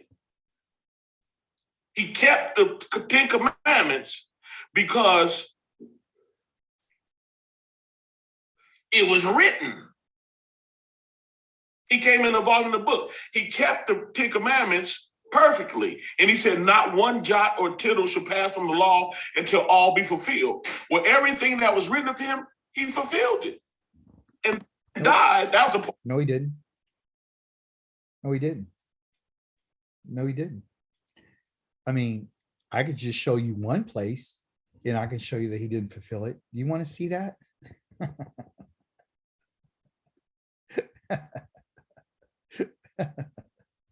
Let's see whether or not he fulfilled this. Let's just ask ourselves, because people like to go here. Who's that? There's always a Jeremiah, right? I think it's Jeremiah 23:5. The people get all pumped up and they're like, yeah, this is the ruler, right? So let's look at it. Let's just look at one and see if it happened. Okay, I think it's in 23:5. Who? Because I get this a lot. Who's this?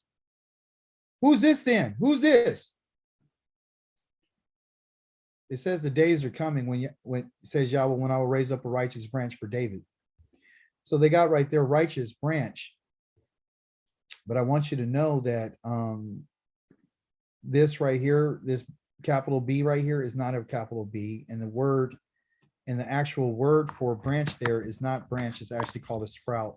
Okay, but that's beside the point. They're just trying to draw your attention to this to make it a title or an actual personal pronoun for this person, like here's David and then they got a righteous branch. Okay, but what it is called a sprout. right? So there's going to be someone, and he will reign as king and succeed.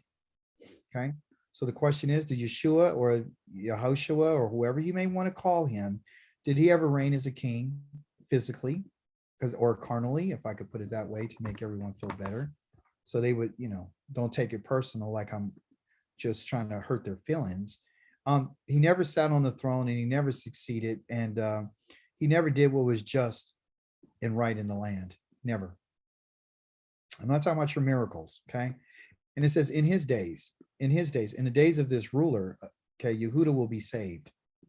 And that means delivered, okay? And Israel will live in safety. Question for you is, did that happen? And if you're going to be honest, and you don't want to be prideful, you would actually tell us no. Israel did not live in safety because Israel's still been scattered, and Yehuda would have been delivered. They were ruled by the Romans and then utterly destroyed by Titus. You understand? So, and then it says the name given to him will be Yahweh Zakenu. Okay. So there was no name, Yahweh is our righteousness. Okay. Okay. And it also says, just to say if it is fulfilled, therefore says Yahweh, the day will come when people will no longer swear as Yahweh lives, who brought the people of Israel out of the land of Egypt, but as Yahweh lives, who brought the descendants of the house of Israel from the north and from all the countries where he drove them. They will live in their own land. Did that happen? The answer to that is no.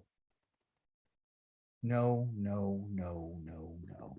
So did he save Israel? Did he deliver? No, he didn't. So I dare anybody to find a way to come to my channel and set up a debate with me. I've been begging people, but they won't show up. Okay. So let's continue to hear about what he's talking about, because the Mashiach is supposed to have done this. Rose again. When he was on the tree, that's when he said, it is finished. What was finished?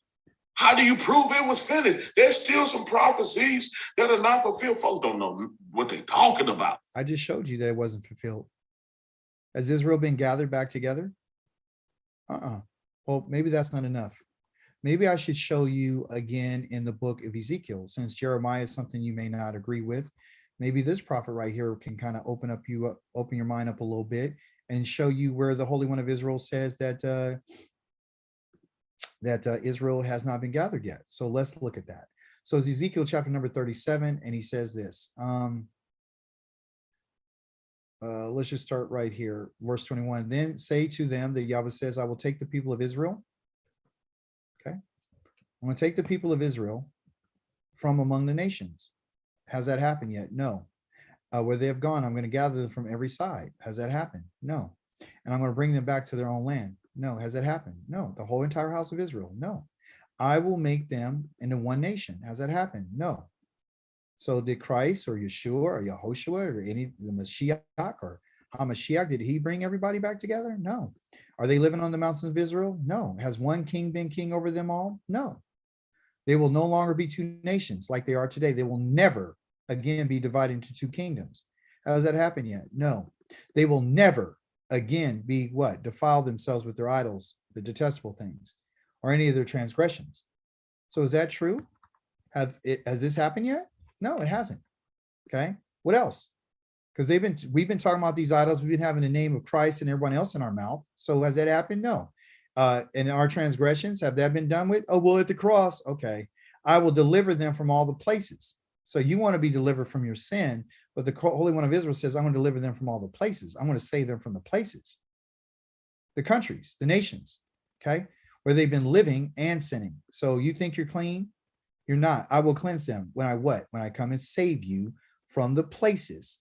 And so that they will be my people, because that's the only time you go be his people is when you're clean, and I will be their Elohim. That's the promise.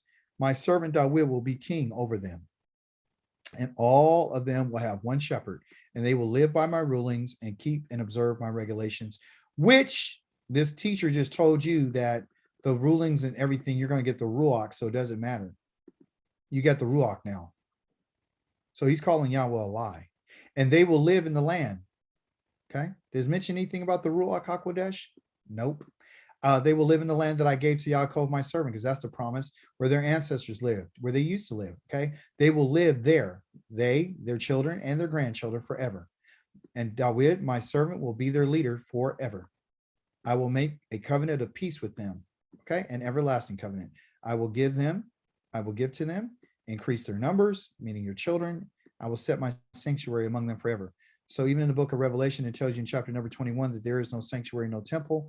You see that there's a direct conflict about what the Creator did say. He said, I'm going to set my sanctuary among them forever. Why? Because the sanctuary is Yahweh's home, and my home will be with them, and I will be their Elohim, and they will be my people. When what? When I'm living among them.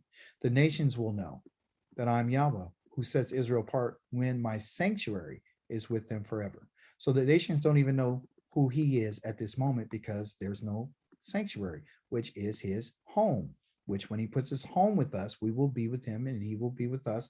We will be his people and he will be our Elohim. Did Yeshua, Yahashamat, the HaMashiach, or Yahashai, did any of those people do what we just said was going to be done? No. No. Again, more lies.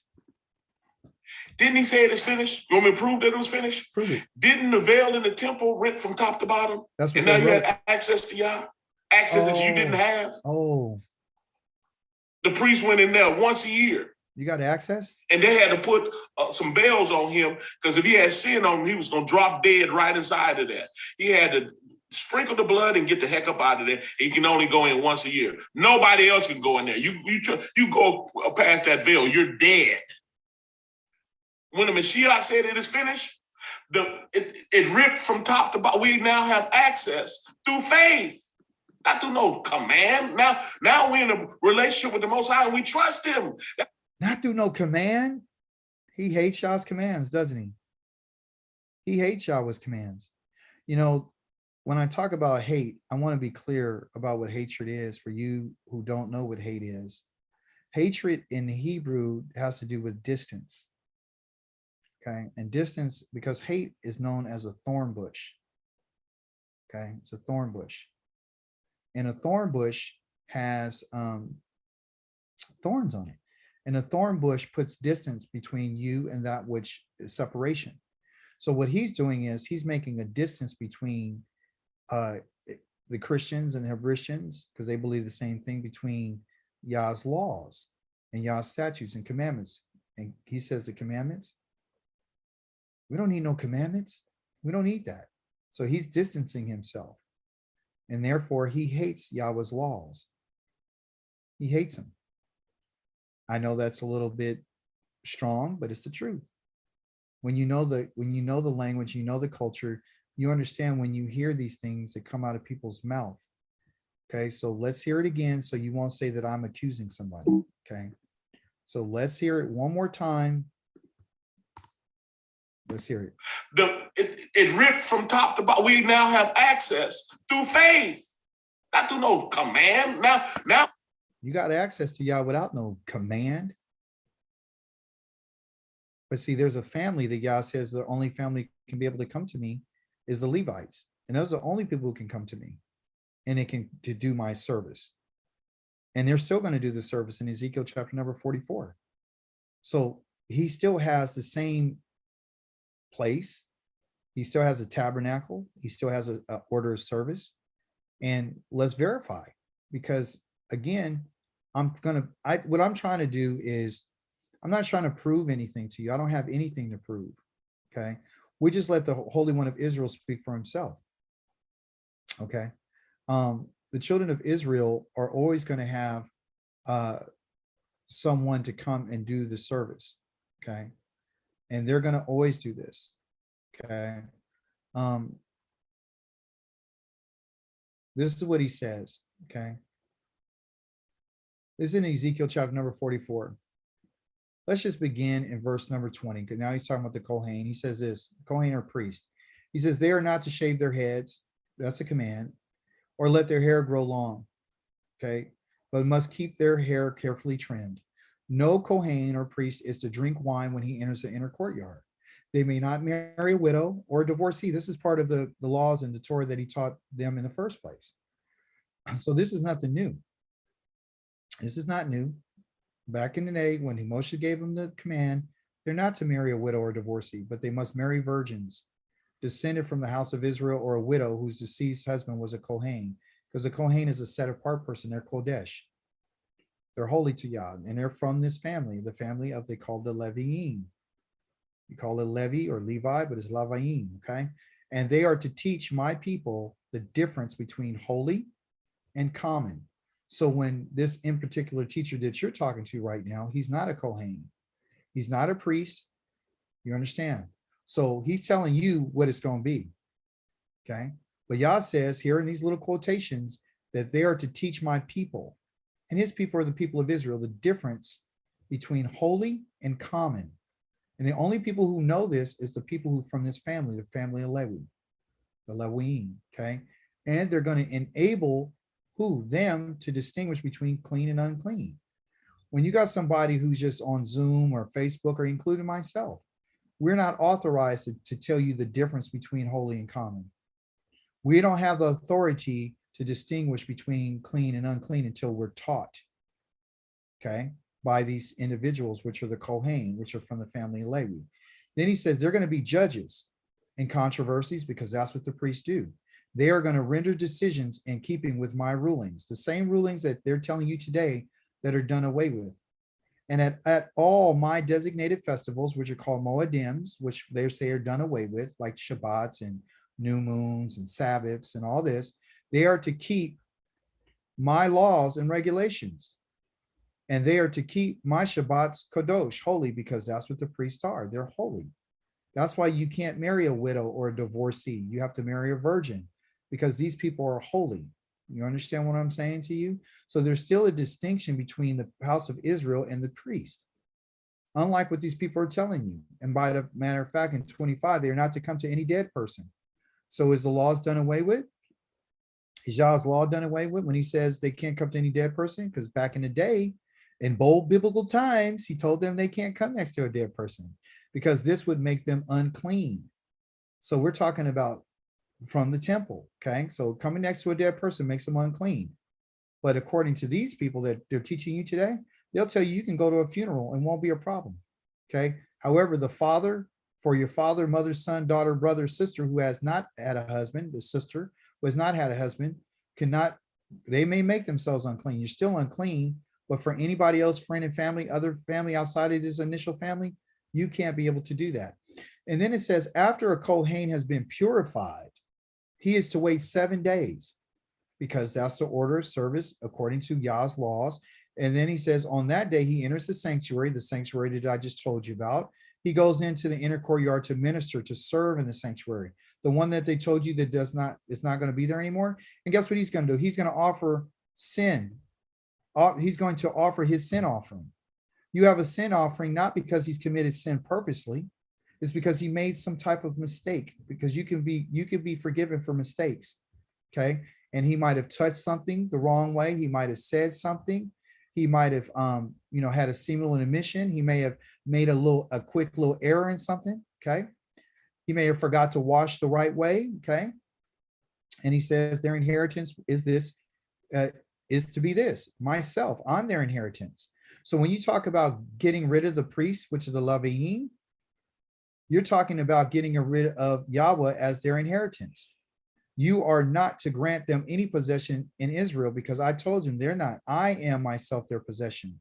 So if you get rid of this is the reason why the Christians and the Christians want to get rid of the Levitical priests and put in what they call the Melchizedek priest line, is because they want to get rid of the Leviim.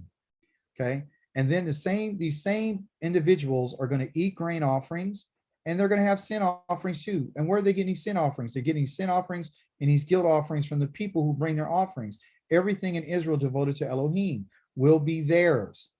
First of all, first fruits of everything, and everything and voluntary contribution of everything from all your offerings will be for the priest. You are to give them to the Kohen, the first of the dough, so that the blessing will rest on your house. The Kohanim are not to eat anything, bird, animal that dies naturally or is torn to death, because that's what Yahweh's laws that everyone and commands hate. Because there's certain laws, there's certain commands that you're given to the priest. So I don't know what these people are talking about. I really don't. And they don't want to come on so they can find out that they don't know what they're talking about. In a relationship with the Most High, and we trust him. That's what all that stuff was talking about. No, it's not. All that stuff was written, those were shadows and types to bring you into a relationship with the Most High. Really? Period.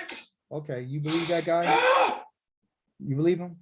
Boy, it'd be rough teaching this. I tell you, folks get mad at you. I get crazy. I'm gonna keep teaching. No, you keep Look teaching. what it says. Because when you keep teaching, I'm gonna keep doing what I'm doing. Back to 9. Cometh this blessedness upon those that were circumcised only, or upon the uncircumcision also. For we say that faith was reckoned to Abraham for righteousness. How was it then reckoned when he was in circumcision or in uncircumcision? Not in circumcision, but in circumcision. He wasn't circumcised. No, because circumcision was going to be part of the covenant. That's why Yah said, I give it to him as a sign. So you can see that the book of Rome, because that's what I call it, the book of Rome is a complete lie. And he has this individual telling you that, circumcision is, he wasn't circumcised. And this which establishes his faith, right? Right? So you got to ask yourself the question. His relationship with the Creator back in chapter number 15, he was around 80 something years old. Okay. Just come on, let's stay in context. Chapter number 17, it deals with circumcision. He was 99 years old. Okay. So back in 15, listen to me carefully. Back in 15, Yishmael was not even born. Yishmael wasn't even born. Okay. So circumcision has absolutely nothing to do with what Yah's talking about, this covenant. Listen to what I'm saying to you. Chapter number 15, Abraham is like 80, 85. He's about 85 years old. Okay. He hasn't had even Yishmael. That's why the Creator, he's asking the Most High, like, you said you're going to give me this, and you said you're going to give me that, and Yah gave him faith. He caused him to believe him. Okay. It wasn't until he was 99 years old, which is probably like another additional 15 years or so later, that he then goes into the covenant of circumcision. So when someone's talking about his circumcision, what the New Testament is doing is crossing those two times. Okay. So they're making you believe when he's talking about circumcision, he's talking about the promise that his righteousness was given to him during that circumcision time, which is not true. Circumcision was given to him when he was 99 years old. When Yah made that promise to him and gave him faith and caused him to believe, it was in chapter number 15. He was 85 years old. See, so that's another point that you need to look at. But people don't investigate it. They just accept what people tell them. So let's hear it again so we can be clear. Okay. Then reckon when he was in circumcision or in uncircumcision, not in circumcision, but in circumcision. He wasn't circumcised.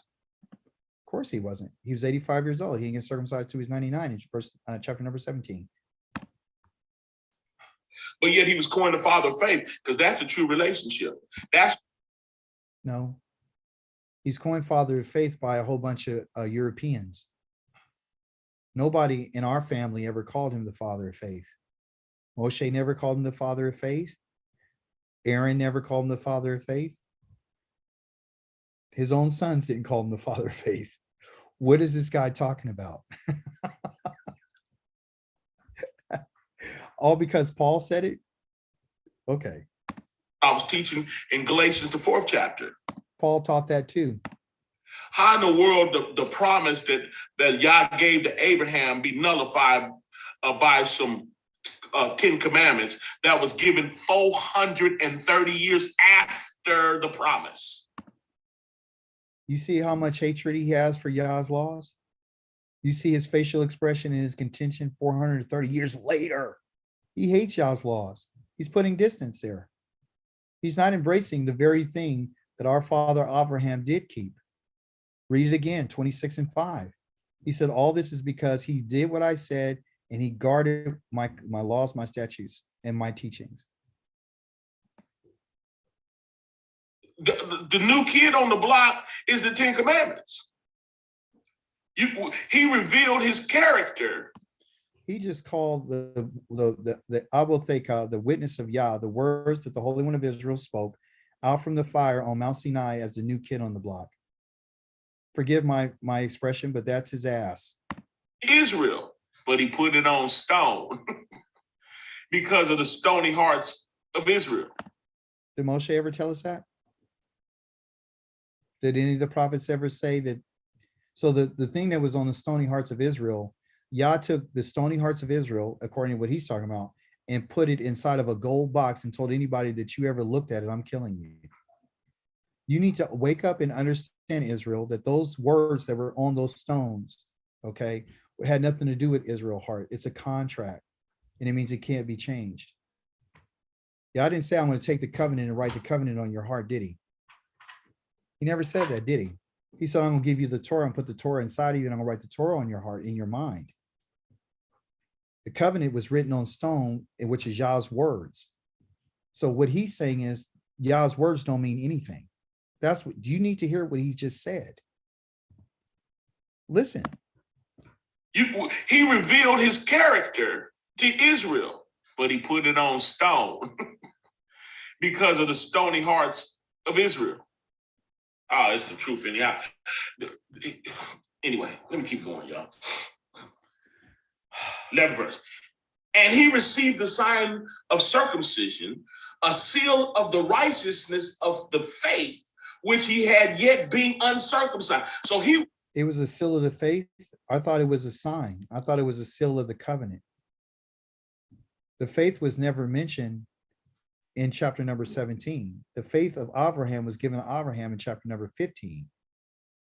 The covenant of circumcision came in chapter 17, which was 15 years later. You guys got to put the pieces together. So by him to say that that was a seal of the faith, it had nothing to do with faith. It had to do with the contract of him saying, I'll give you descendants and I'm going to give you a land. That's what the contract is. And this is going to be a sign between me and you that we're in agreement together. So every time you pull down your underwear or you open up your skirt and you see a circumcised penis, that would let you know that I am part of that covenant. It had to be physical. You had to know. A matter of fact, it was so important that the sons of Israel told the people of the Shechem that they all needed to be circumcised if they wanted to marry any of their daughters.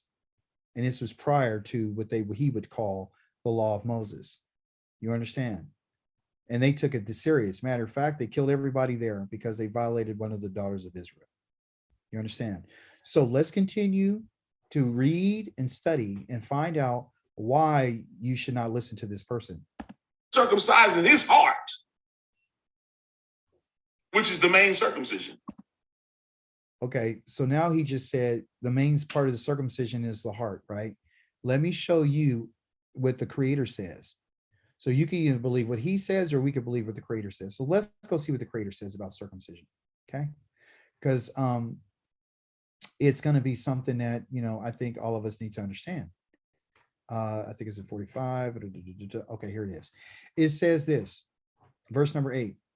Instead of taking care of my holy things yourselves, you put these people in charge of my sanctuary. Okay. Here's what Yahweh Elohim says. No foreigner, uncircumcised in both heart and flesh is to enter my sanctuary. So there are two different circumcisions. There are. Okay. One is in the heart and one is in the flesh. Okay. So what I need you to hear, okay, which in of course, when we talk about the heart, we're talking about the mind. Okay. But it's in the flesh. So Yah says no foreigner is uncircumcised in both the mind and in the body is to enter my sanctuary.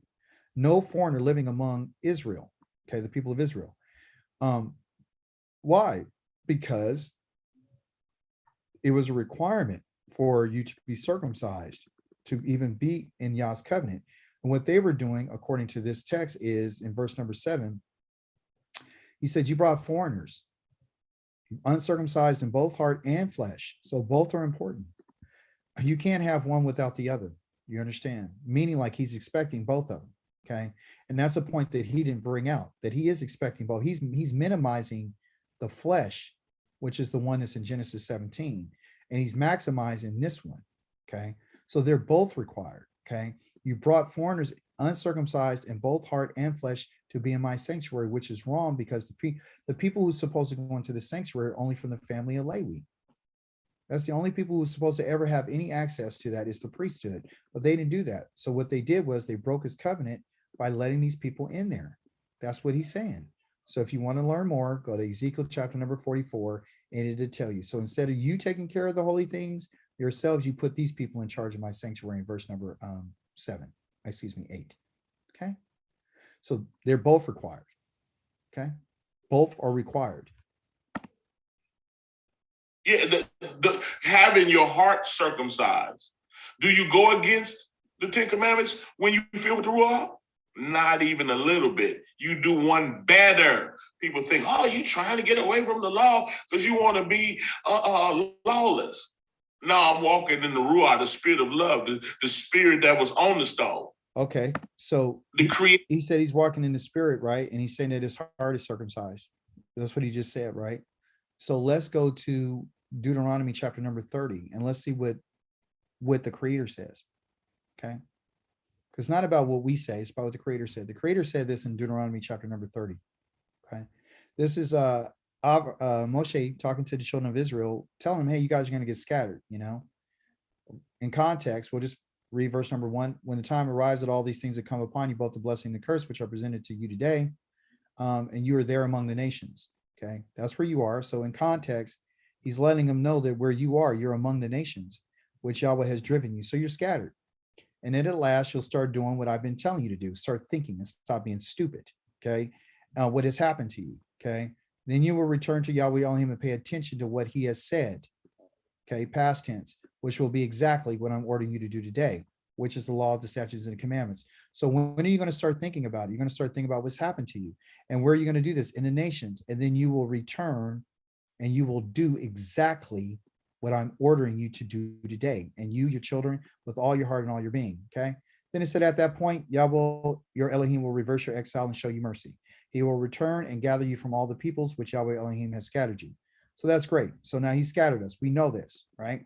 So according to this teacher, he's saying that he has Yah's spirit. And he's saying that he has a circumcised heart. Well, it says here in verse number 10. Okay, I think it's number 6. Oh, yeah. 6 says something different than what he just said. Moses is going to tell us, which is someone who saw Yahweh face to face. And I'm not talking physically. Okay, I'm sorry. He saw the very glory of Yah, and they spoke to each other. He would speak and Yah would hear him. And when he spoke, Yahweh heard him. There was no dream and no vision. Okay.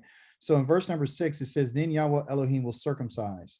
Then what? Then after Yahweh will bring you back into the land of your ancestors. So if you notice, the theme is bringing you back to the land that your ancestors had. Okay. And then it's always then. It's always then. Then Yahweh will circumcise your heart and the hearts of your children so that you will what? So that you will what? So that you will love Yahweh. Okay. So that you will love Yahweh with all your heart and all your being. See, you can't do that without Yahweh circumcising your heart and all your being. But it's a then. I want you to pay attention. It's then after he gathers you and he brings you back to from wherever you've been. You understand? And again, you can always see the same thing he's always saying. You're going to go back and what? In verse number 8, you're going to come back to the land and you're going to return and you're going to pay attention to what Yahweh says. And you're going to obey all his commandments, the ones that they're telling you the Ruach is done away with, which I'm giving you today. You understand? So don't be stupid and stop being dumb and understand that you're not going to get any of this until you go back home, period. What he's looking for us right now is to turn our hearts back to him. Shuv, say you're sorry, confess, admit that you went wrong against him, and and ask him for his mercy. And he'll show you the mercy if you would turn back, like he said, and do exactly what he says. Because it's right here again. You'll start thinking about what's happened to you, and you will return to Yahweh, and you will pay attention, not to what this guy is talking about on Facebook. You're going to pay attention to what Yahweh said, which will be exactly what I'm ordering you to do today. That's what you're going to do. Okay. So there you go again. He said that he is circumcised and he has a circumcised heart. That's what he said. Well, let's confirm it. Get away from the law because you want to be lawless. No, I'm walking in the Ruach, the spirit of love, the spirit that was on the stone, the creator of all, the one that created everything by his word. I've been recreated by his word without commandments on stone. Get that out of here. Get that out. There ain't no commandments on stone. What he's talking about is the covenant that's on the stone. And that's sad because he doesn't even know what he's talking about. And he's teaching a whole bunch of people. And you guys are listening. You're dumb and you're stupid. Faith. I want to walk in faith. I want to have a true, intimate relationship with Yah like Adam had. And he's saying that he has this relationship with the Holy One of Israel, but yet we don't have a sanctuary. So that's what they're doing. They're substituting the physical aspect of Yah's presence, which with Israel, he's always made himself known, even in the land of Mizraim. He made himself known to them by what he would do. Like, for example, he opened the Red Sea for them. He destroyed the armies of Pharaoh. He did the signs and the wonders. He did a whole bunch of other things. He fed them in the wilderness for 40 years. He clothed them. He draped them with gold and silver. He gave them a whole bunch. He took care of them. He nursed them. He led them through the wilderness. That's what he did. And he's been taking care of them ever since. Okay. And now that he's scattered us, he's angry with us. And he said, I'm going to get rid of you guys because you wouldn't listen to what I'm telling you. You guys haven't listened to me. So I'm going to destroy you. I'm going to break you down and I'm going to tear you down. That's what I'm going to do. But it's coming a time where I'm not going to do that anymore. You said, well, why do you say that? Because he's telling us that he has this wonderful relationship, this wonderful, great relationship. And you say, this is a long teaching. Yes, it is, but I don't care, because you're going to have to look at this, because the time is coming where, you're going to have some time on your hands and you're going to have to really look at everything that's being said by people. So let's look at it right quick in chapter number 31 of Jeremiah again. But this time I want to read a little bit up above 31. What I want to read to you is what Yahweh says. Okay. This is what he says.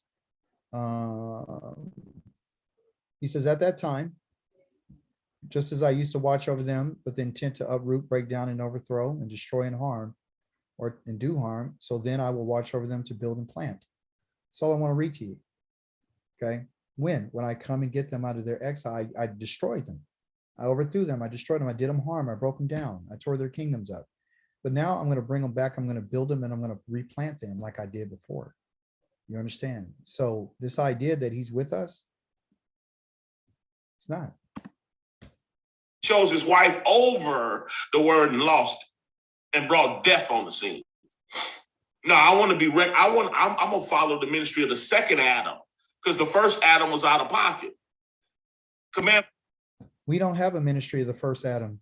We were never told to follow the first Adam. We were told to follow the laws, the statutes, and the commandments that the Holy One of Israel gave to us, and he spoke directly to us from the Mount Sinai out of the flames of fire. That's what we're supposed to do. And he said he'd come that way in order for us to fear him and to do what he says all the rest of your life. And if you don't believe that, then let's see what he says. This is actually, I thought at first this is going to be fun. It's going to be entertaining. It's not fun and it's not entertaining. It's actually disturbing. Okay. Because what I find in chapter number 4 is that the Holy One of Israel tells us that Yahweh had asked Moshe to tell the children of Israel to come. And this is what he says in chapter 4, verse 10, the day that you stood before Yahweh at Mount Korev, when Yahweh said to me, gather the people to me. This was a command. That was a command. Gather. That's a command. The people to me, and I will make them hear my very words, which are the 10 words. So they will learn to hold me in awe as long as they live on the earth. And so that they will teach their children. You see, that's the reason why he came. He came so that you and I would hear his very words, which is his 10 words of the covenant, and that we would hold him in awe as long as we live on the earth. But guess what? Nobody's holding him in awe anymore, because now they have his spirit. And that's what I'm trying to tell you. On stone, the only reason why he put it on stone to come on our level. The stone represents the fallen state of man, the wickedness of man. We were born in sin. You think commandments on stone? You think the Holy One of Israel came to come down on our level, or did he stay in fire and speak to Israel with a loud sounding voice to scare literally the sin out of them? Because that's what he said he'd come to do. Moshe said he's come this way so you would be afraid and so that you won't sin against him. You understand? So it wasn't him coming down on our level. He never came down on our level. He's always been exalted. He's always been holy. He's always been set apart. So this idea about what he's talking about is complete nonsense. The only reason why he put it on stone to come on our level. The stone represents the fallen state of man, the wickedness of man. We were born in sin, shaped in iniquity. If it's a fallen state of man, then why is it in a gold box that no one can go buy it? If it represents the sin of man. No, he rescued us from that. The Mashiach did. He rescued you from the laws of Yah. I want you to hear the Mashiach rescued you from Yah's laws. That's what he's teaching. So the same Mashiach that claims that he's Elohim or he's his son rescued you from the very words that the Creator spoke out of Mount Sinai that were guarded. And they had guards at the temple to make sure nobody ever took. Anybody looked at that. 50,000 people died in the city of Gath because they opened it up and they looked at it, took the covering off. A man got killed for reaching out to even help the cow when the ark seemed like it was going to fall. It scared David half to death, and he didn't want to have anything to do with Yah because the fear of Yahweh came upon him. And so what he's saying is that which is written, which is Yahweh's testimonies that were written on that stone, Yah's testimony.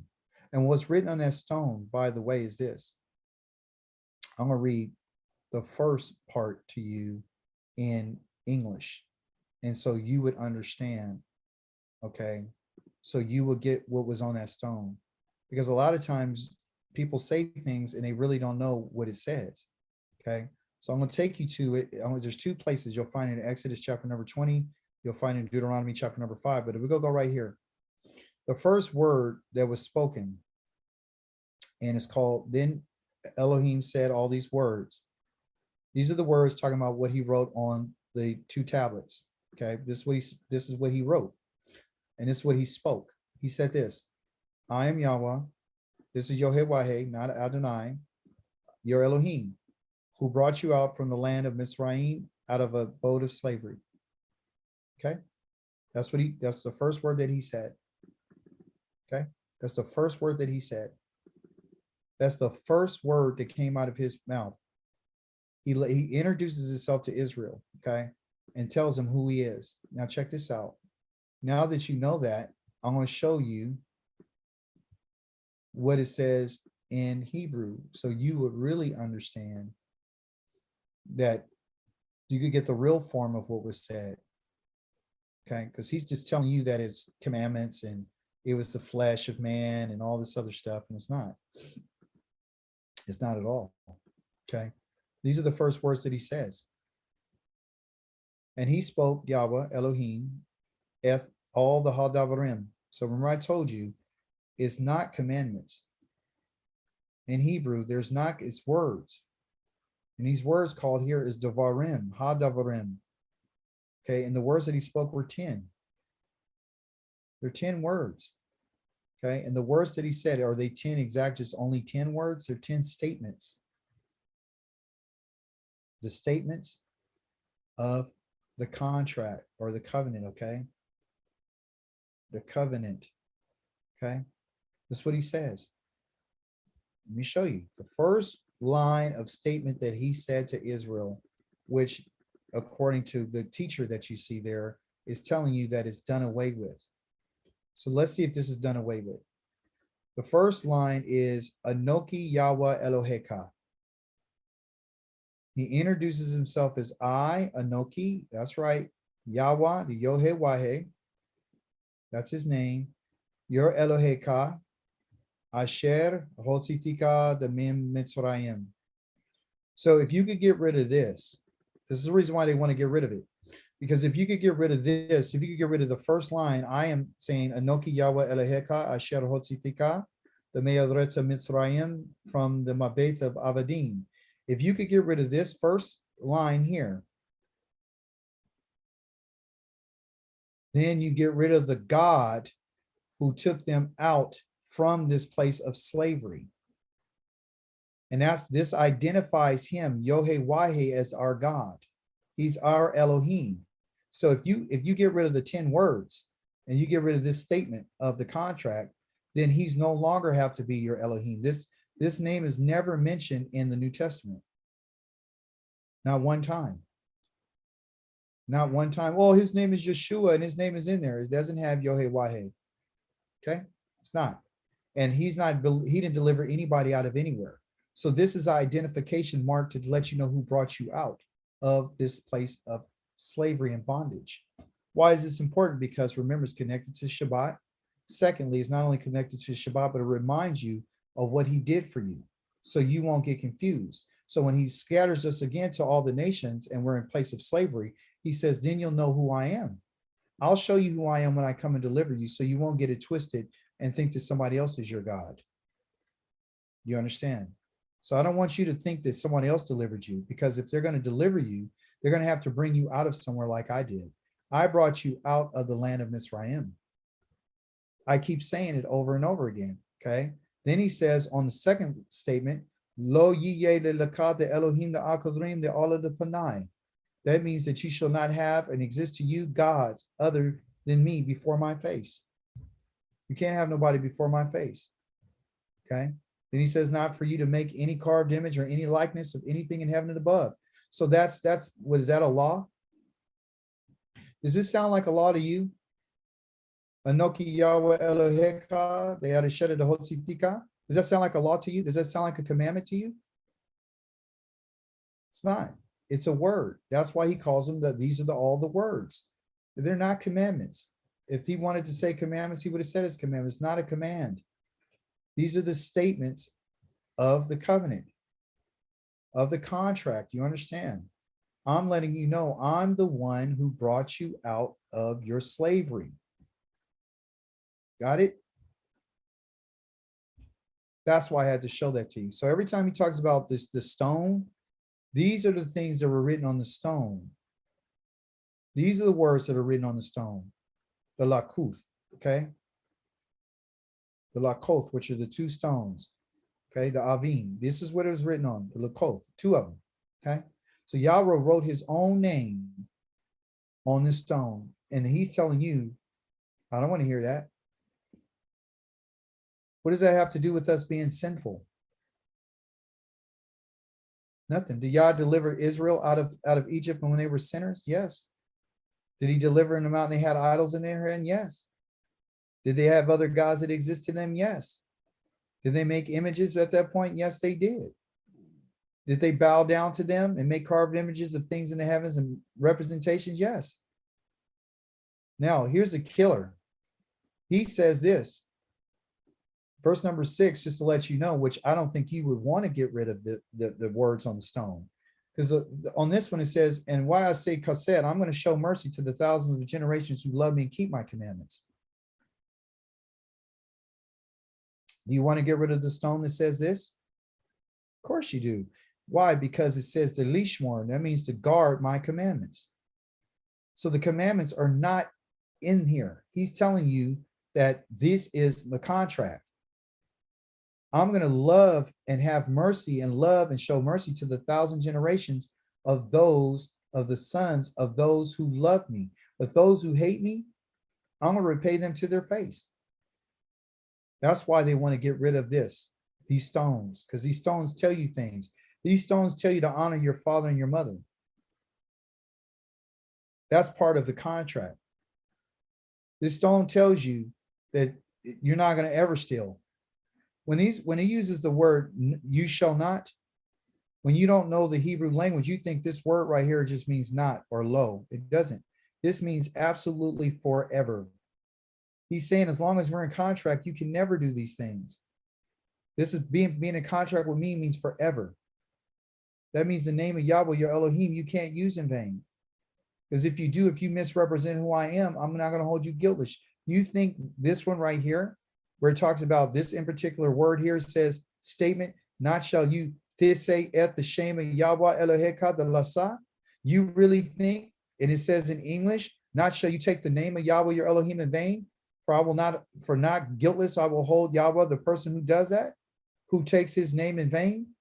To take his name in vain means to count it worthless and say, so when you say that these words are done away with and that these are the 10 commandments and they're on stone, you got to understand what you're saying is that this right here is vain, that you're going to diminish what his name is, and you're going to subtract from what he says, and you're not going to give any care and consideration or careful examination of nothing he said, because everything is on these Lakot, okay, these 2 tablets has his name, which is Yahweh. Yahweh is on there. So this was written with his finger. So if this means nothing to you and it has his signature, which is his name, and you want to throw away, then again, you're stupid. You're dumb. You understand? Oh, I'm trying to tell you something. Listen. 11th verse. I'm going to end this as quickly as I Look what it can. said. And he received the sign of circumcision, a seal of righteousness of the faith which he had yet being uncircumcised, that he might be the father of all them that believe, though they be not circumcised, the righteousness might be imputed unto them also. So now that said, a person even being uncircumcised. Listen. Stop doing that, Charmaine.